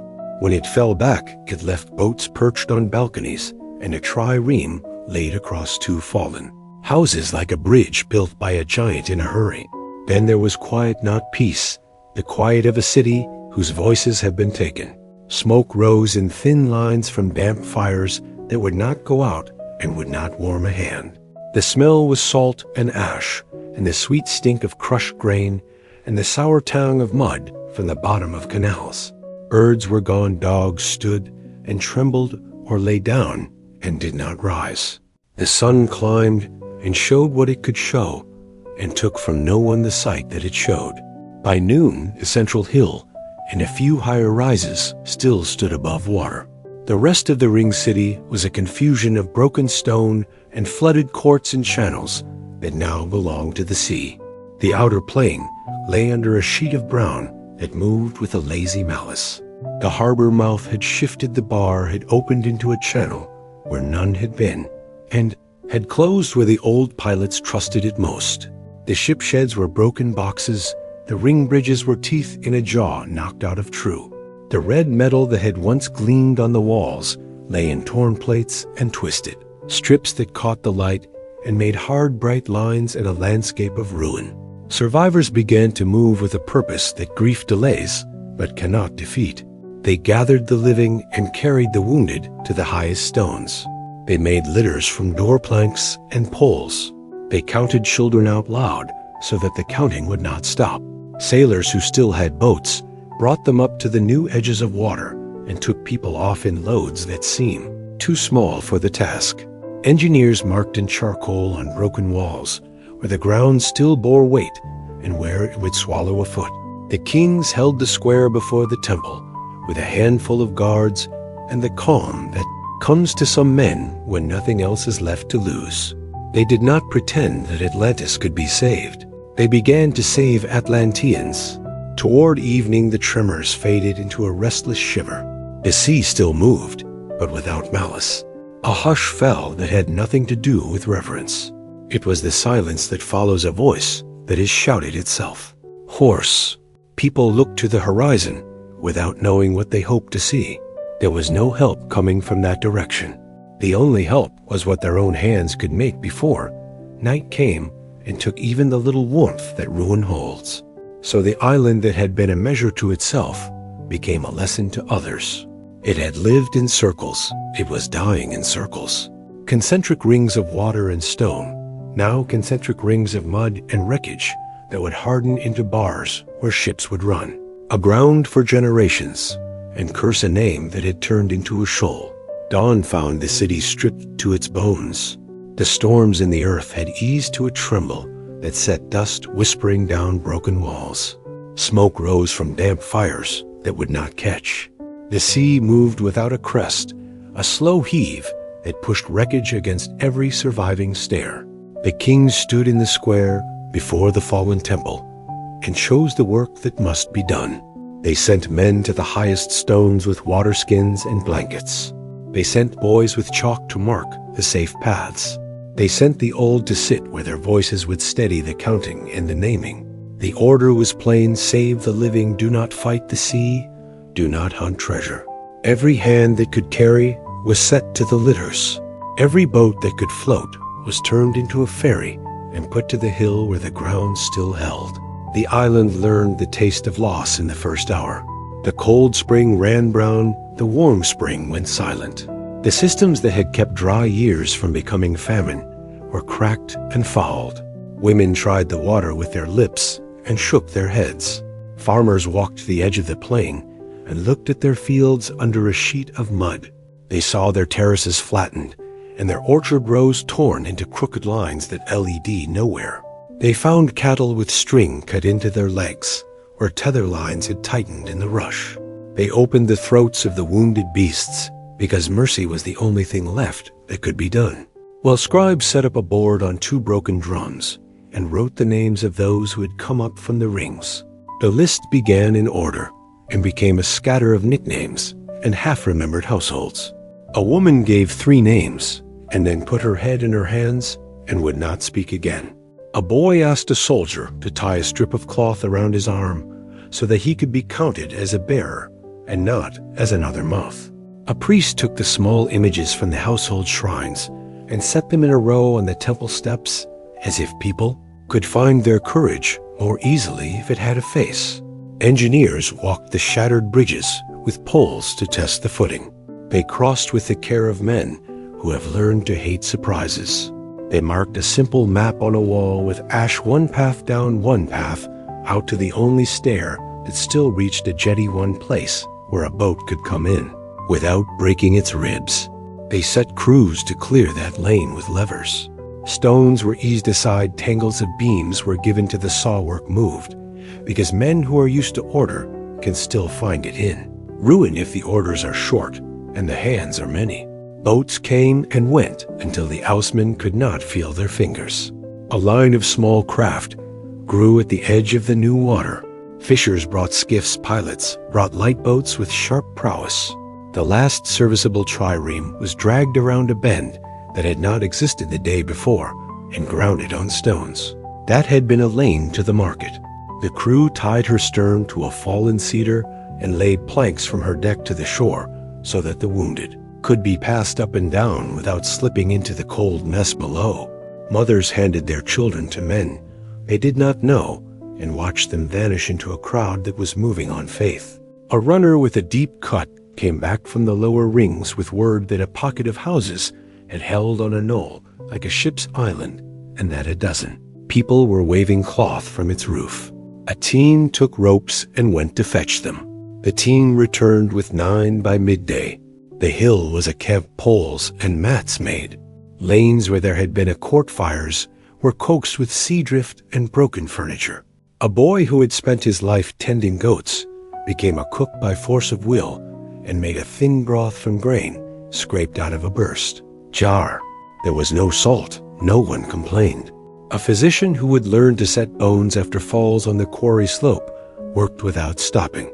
He used wine on his knives until there was no wine left, and then used hot water. He told a tired soldier to hold a child's arm, as if it were the only plank left of a ship the soldier held. The island still moved the ground, shifted in small jerks that made men sway without noticing.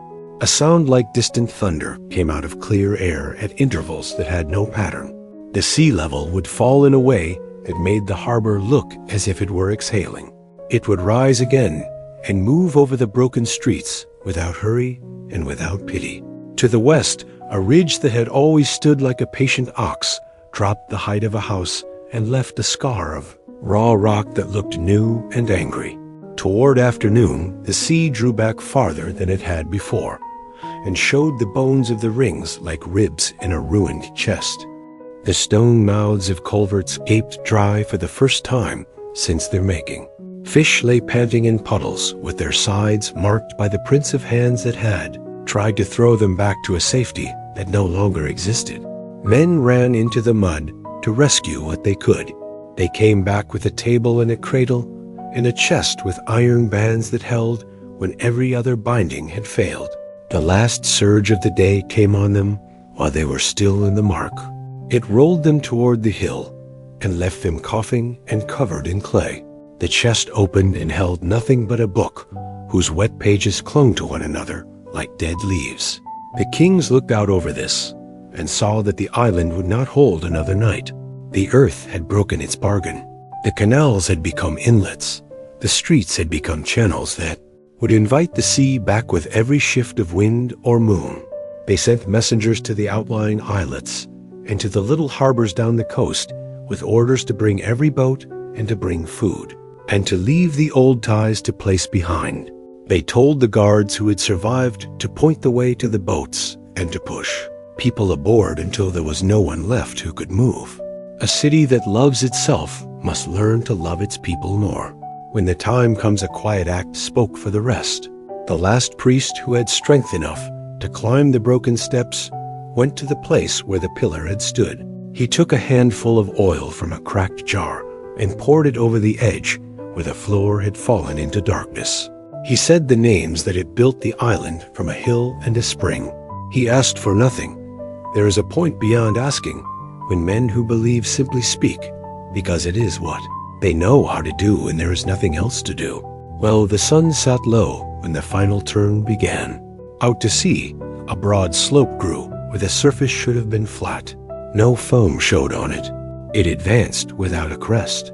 The ground under the hill thrummed like the plucked string of a vast instrument. Stones knocked together underfoot with a sound like teeth. A deep breath ran through the island again, and this time it did not exhale. The central hill sagged a hand's breadth, and another cracks chased one another through paving and running. Children screamed because the lines were fast and unpredictable and cut across the safe places they had learned in the morning. Boats pushed off as the water came for them. The last trireme slid free and took a load that covered her deck from bow to stern. The oars dug a skiff capsized, and swimmers were pulled aboard by hands that could not tell kin from stranger. The slope of the sea became a face. It lifted the outer rubble and poured it over the near ruins, as if the island were a valley between hills made of water. The last of the inner wall went in 3 quiet stages. First the clamps popped and the plates peeled like bark. Then the core folded and leaned and dropped out of sight without a splash, because the hole that took it opened down and did not want to be troubled with noise from the decks. Beyond the reach of the fall, men saw a sight that would live in the mouths of their grandsons. The hill that had held the temple did not topple. It settled as if a giant hand had laid weight upon it.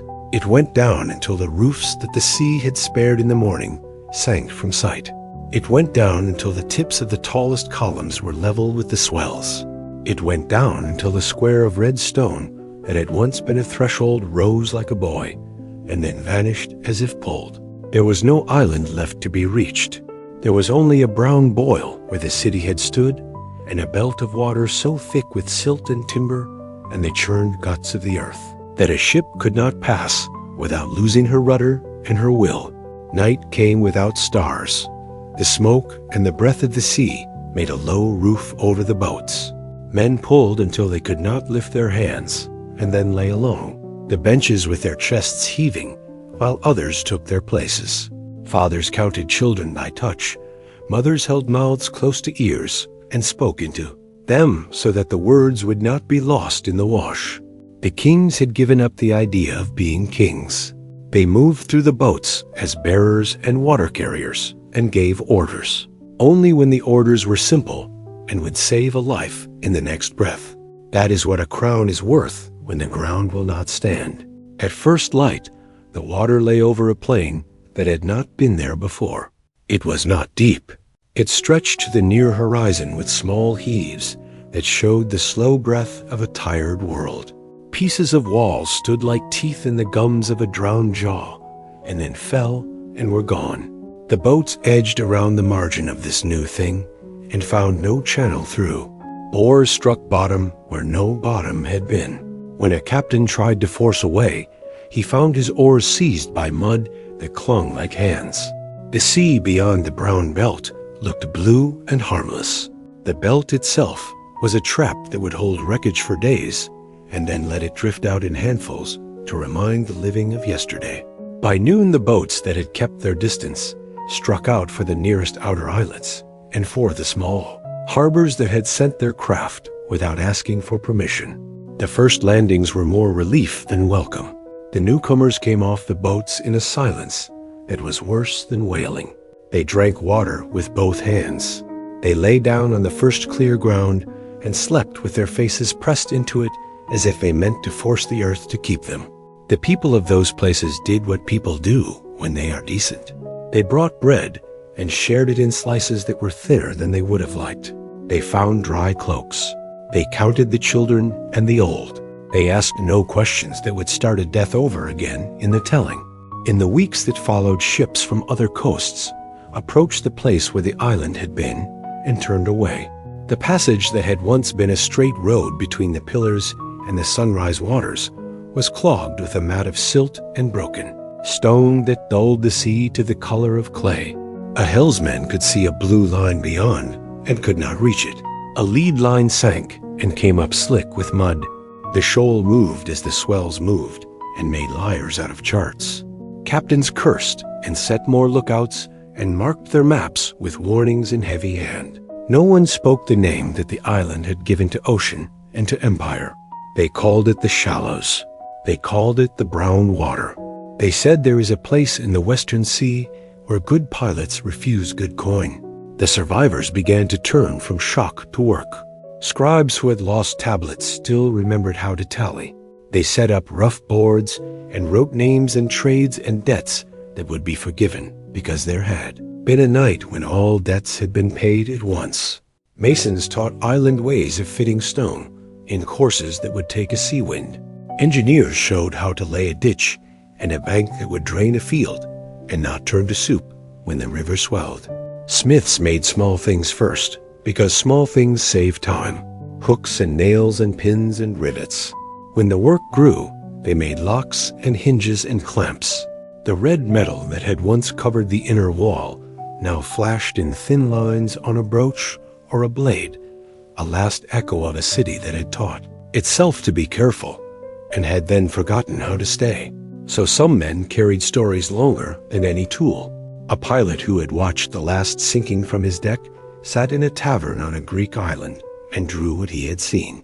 With a charcoal on a plank, he drew circles and lines and a high hill in the center. He drew bridges and a canal and a great gate with plates that shone. He pushed the plank away and said that a man who tries to hold the sea learns what the sea thinks of hands. A priest told a clerk in a river city that the pillar had gone down ringing like a bell.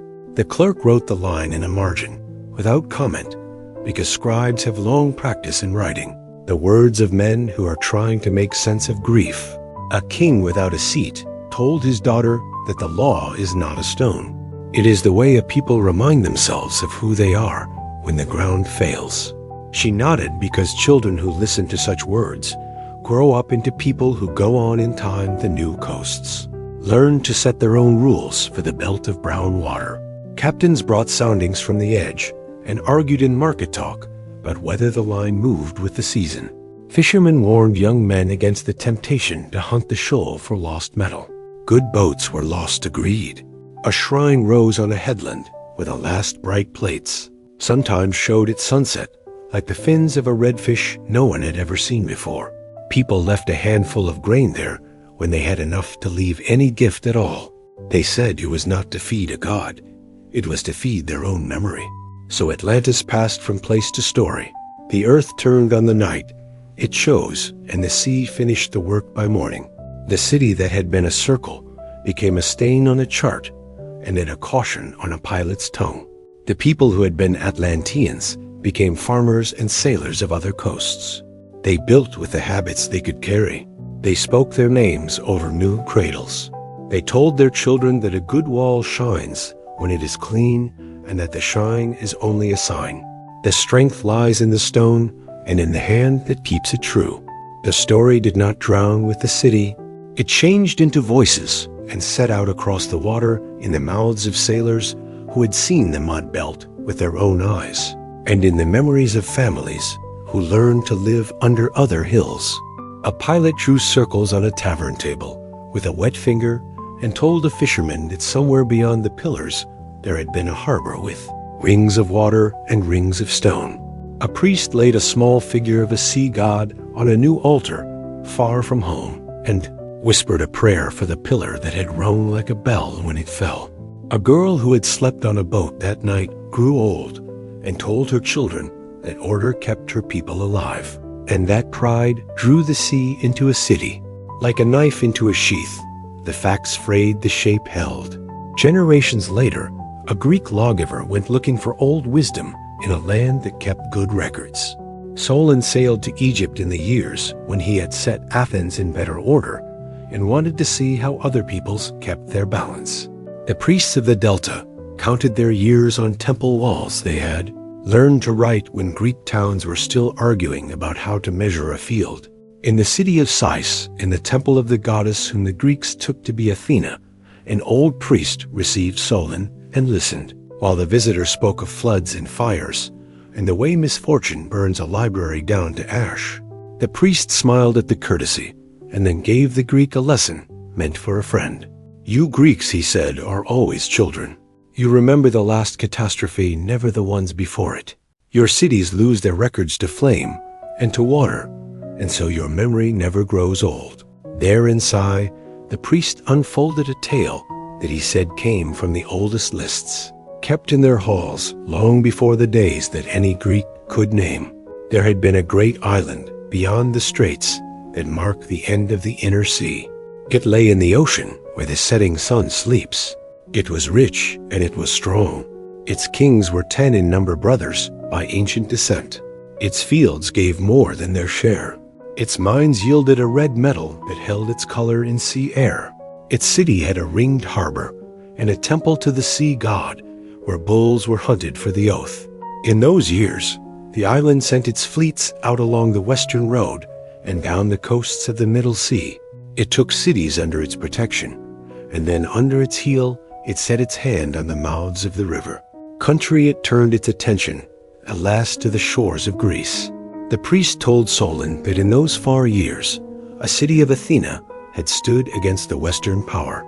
It had not yet taken the shape that Solon knew, but it had the same temper. It loved order and measure. It would not bend alone among the Greeks.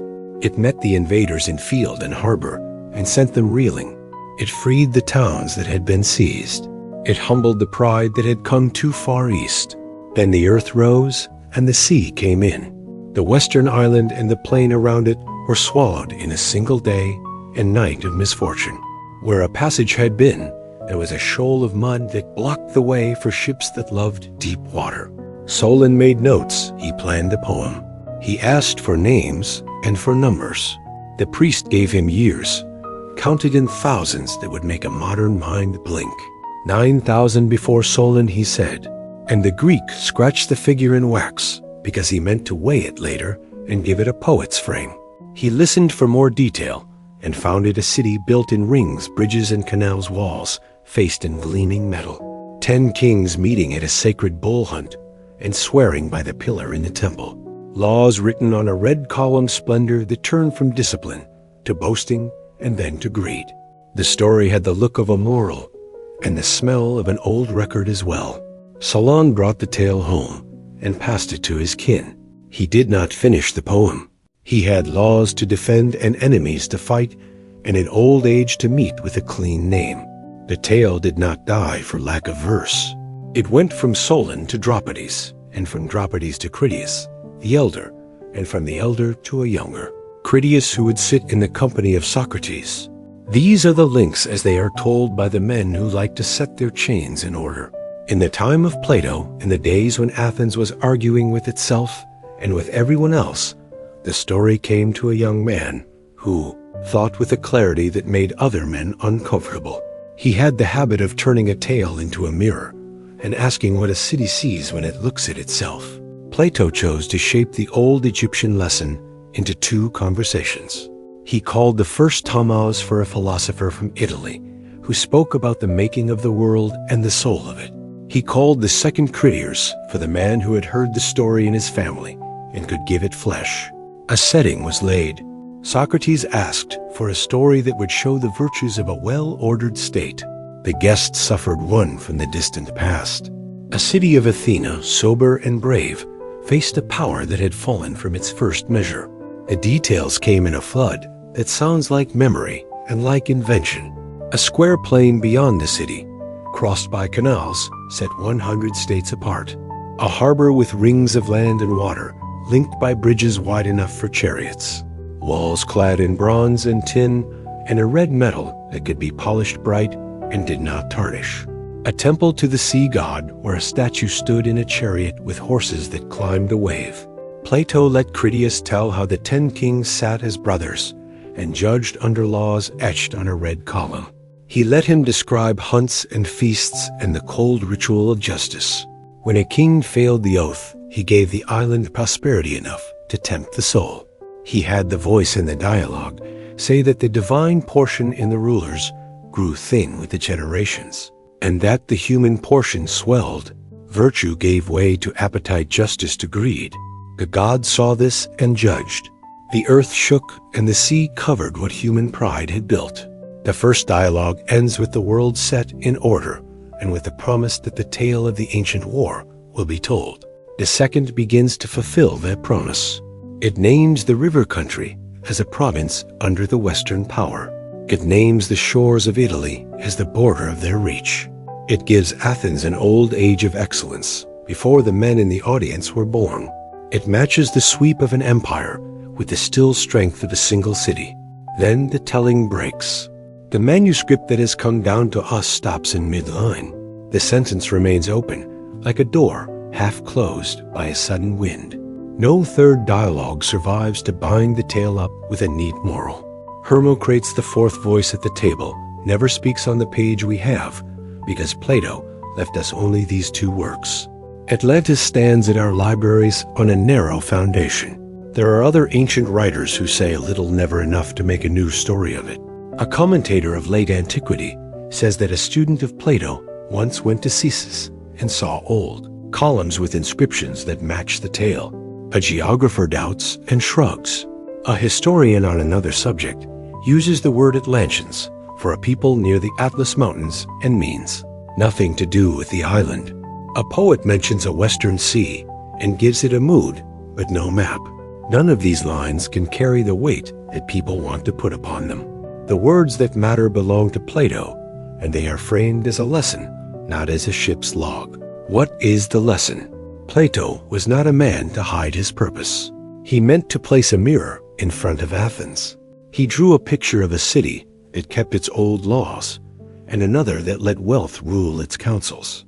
He showed a free people standing against a power that had mistaken abundance for virtue. He used the sea, which teaches humility. As the final judge, he left the story unfinished, so that the argument could continue in the minds of those who read him. Is the island a real memory passed through Egypt and Greece across a gulf of years? Is it a parable dressed in marble and salt? The dialogues invite both readings and then turn the question back upon the reader. What kind of city do you want to live in? Which ruin do you fear most? The ruin that comes from an enemy or the ruin that comes from within? Even if the philosopher's aim was moral, the story sounds like a place that is why it endures. Atlas has a temple and a door, and a pillar and a schedule of oaths. The harbor can be walked in the mind from key to key. The bridges are set near enough for a man to see the faces. On the next ring, the field plain is measured like a tablet. The bull hunt has a smell and a sound. You can count the kings and see their crowns hung on nails at the council when they sit as brothers. It is detail of that kind that makes a tale hard to forget. It is the same kind of detail that archaeologists later learn to distrust when it appears without a second witness. The Greeks kept the tale in their libraries, the Egyptians kept their temple stones, and their habit of recording what a king wanted remembered. The sea kept its shoals and its temper. Sailors kept their caution on the western route. The chain of transmission is not long. A priest speaks to Solon. Solon tells a friend. That friend tells his son. Plato gathers the words in a story about cities and souls. From that point onward, we hear our own voices more than we hear the priest. That is the truth of most of what we call ancient memory. It comes to us through one gate that stands open, and then through another that opens into thought. None of this makes the tale smaller. It makes it human. A people endures a loss and saves the shape of it in a story that warns against pride and remembers a good order. Another people folds that story into a dialogue about justice and the fate of proud states. Sailors add a belt of mead and the habit of steering wide. Pilgrims add prayers at a shrine on a headland, where sunset sometimes throws a red line across a low swell. The facts are few and often belong to the philosopher. The echo fills the centuries. The flood went out, but the story stayed. It washed into new tongues and found new shapes. Sailors kept to the outer lanes and called the belt of brown water a snare. Priests spoke of a fallen pillar and the silence that followed on winter nights. Merchants drew circles on tables and argued about where a city could stand that close to the sea and live long. Time carried those circles from memory into books. The Greeks left the tale in a handful of pages that men would copy with care for 2,000 years. Rome read those pages and shrugged. The empire had its own seas to cross and its own ruins to explain. Later ages read Plato and wondered if a parable could point to a place. Mapmakers in the Middle Ages filled the empty Atlantic with islands that were hopes and warnings. Antillia High, Brazil, the island of 7 cities. These were not Atlantis, but they showed a hunger for a western shore that might answer an old ache. The Renaissance added confidence to that hunger. Francis Bacon wrote a new Atlantis with a house of learning at its heart, a cool dream of a kingdom that prized discovery more than display. He did not claim to have found the old island. He used the name to mark a place where reason might have room to grow. Centuries later, a German merchant read Homer and found Troy in the soil. Heinrich Schliemann broke ground in Anatolia with a spade and belief, and his trenches did not lie about a city that had been sung for ages. That success did more for Atlantis than any sermon. If Troy could rise from a poem, why not Plato's island from a dialogue? In the 19th century, a Minnesota congressman named Ignatius Donnelly wrote a book that gave the old story a new body. He said Atlantis was the mother of all civilization. He said that pyramids in Egypt and step temples in the Americas were echoes of a single lost city. He said that myths of flood came from one catastrophe and one place. The book marched across parlors and clubrooms with a strong voice and weak bones. It held a power that outlived its proofs. It taught readers to see connections where they were only likenesses, and to forget that likeness is cheap where human. Hands build with stone and water and faith. Other dreamers followed. Some folded the island into a tale of vanished races and cycles of rise and fall. Some dressed it in mysticism and spoke of root peoples and secret wisdom. In the next century, bad men cut the cloth of myth to fit their own tailoring and wore it like a badge. Atlantis became a tool for fantasies about blood and destiny. When the century ended, decent people were wary of any map that marked a perfect city in the far west, while the dreamers wrote. The seafloor gave up its secrets to careful eyes. Soundings and charts turned the Atlantic from a blank into a landscape. Marie Tharp traced the mid-ocean ridge and drew a map that changed how the world thought about the crust underwater. Oceanic plates were young in the scale of geologic time. The floor of the Atlantic had been built and rebuilt by slow fire and cold pressure. There was no room in that record for a continent that had carried cities in the age of men and then slipped whole beneath the waves. A lost island could sink, a lost continent could not. The ocean was old, its floor, where the ridge ran like a spine, was young and restless, and not a home for marble courts. Closer to the inner sea, spades and brushes had their own luck on the island of Faro, which we call Santorini. Workers clearing a way for new houses struck painted walls under ash streets, and rooms lay sealed beneath pumice and dust. Spirits and Maranatos opened the first lanes at Akrotiri, and Chrysostomus continued the dig. They found a Bronze Age town that had been caught by an eruption of terrible force. Jars stood where hands had left them.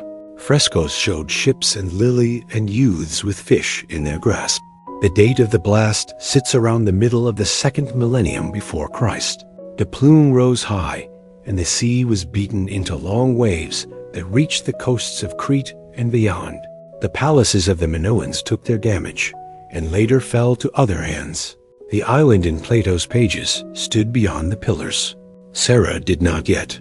Here were rings of Caldera, and a city once rich in the art of ships and bulls.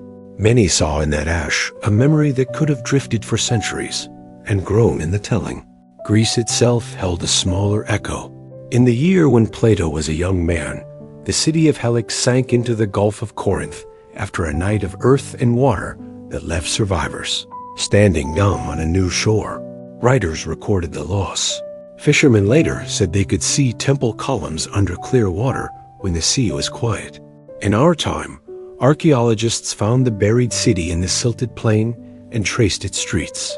A Greek could hear Plato and think of Helike as much as of any Western ocean. Other coasts offered other temptations. In the shallows off Bimini in the Bahamas, divers found a line of flat stones that looked like a road. It became a headline and then a legend.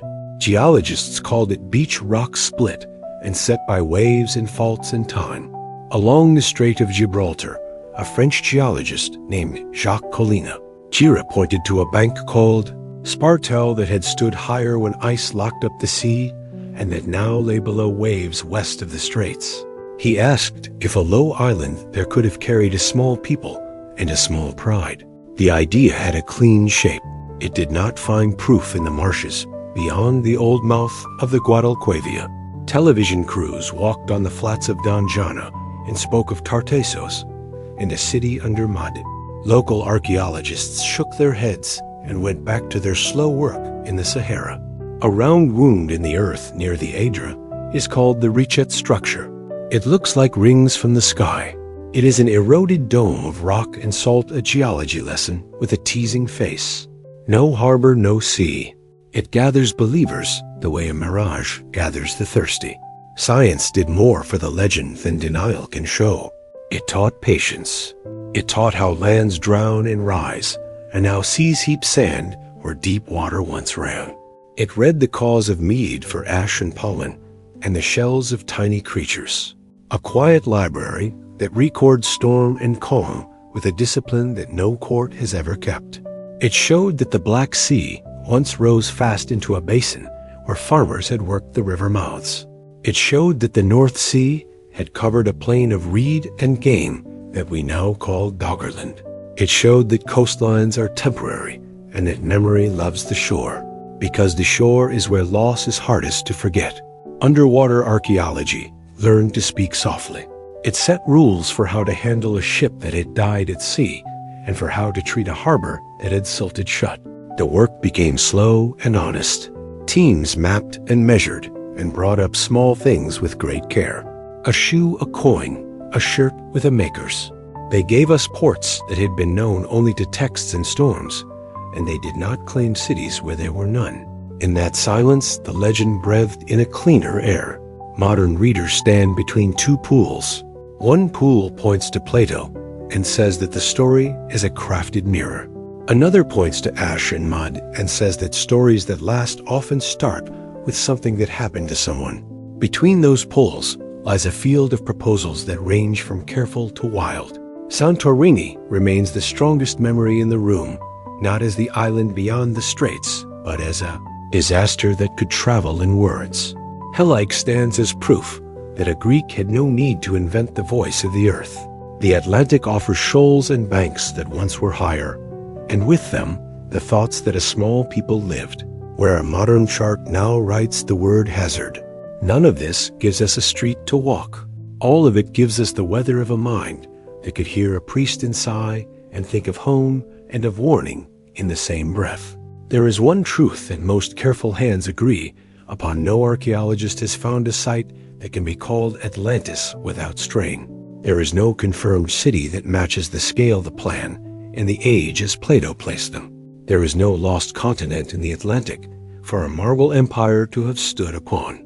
The sea tells us this with basalt and magnetism and a clock that ticks in lava. The island, if it lived at all, was not a continent. It was a story about measure and pride, with details borrowed from ships and quarries, and from the way men love to set laws on stone. Yet the old lines still stir us. A ringed harbor, a pillar that held the law. 10 kings who met in a grove and remembered they were brothers. A free city that stood alone a night when the earth turned. These are hard to forget. They point at our own mirrors. They ask what we do when work turns into display, when order turns into comfort, when fleets show a face that does not match the words. Perhaps that is why Atlantis survives every correction. It is less a place than an instrument. We hold it up to our cities and listen for a false note, so the tale crosses time by changing form. It is a Greek dialogue on a table in the shade. It is a Renaissance island where science is a faith. It is a 19th century promise that one city can explain the world. It is a 20th century chart that says the ocean floor is a book and not a void. It is a trench at Akrotiri where a painter set a ship on a wall and did not know that ash would keep it perfect for 3,000 years. It is a family of refugees who made a shrine on a headland and taught their children to leave a handful of grain when the harvest was good. You can call that memory, you can call it myth, you can call it both without harm. What remains is simple pride as a tide. Order can fail if it forgets to keep the bridges in repair. The sea does not bargain. A people that survives is one that can carry its laws in its hands when the ground breaks. That is the last gift of the island that may never have stood in the West. It teaches us how to look at our own shores and count what would float if the world asked us to prove what we love.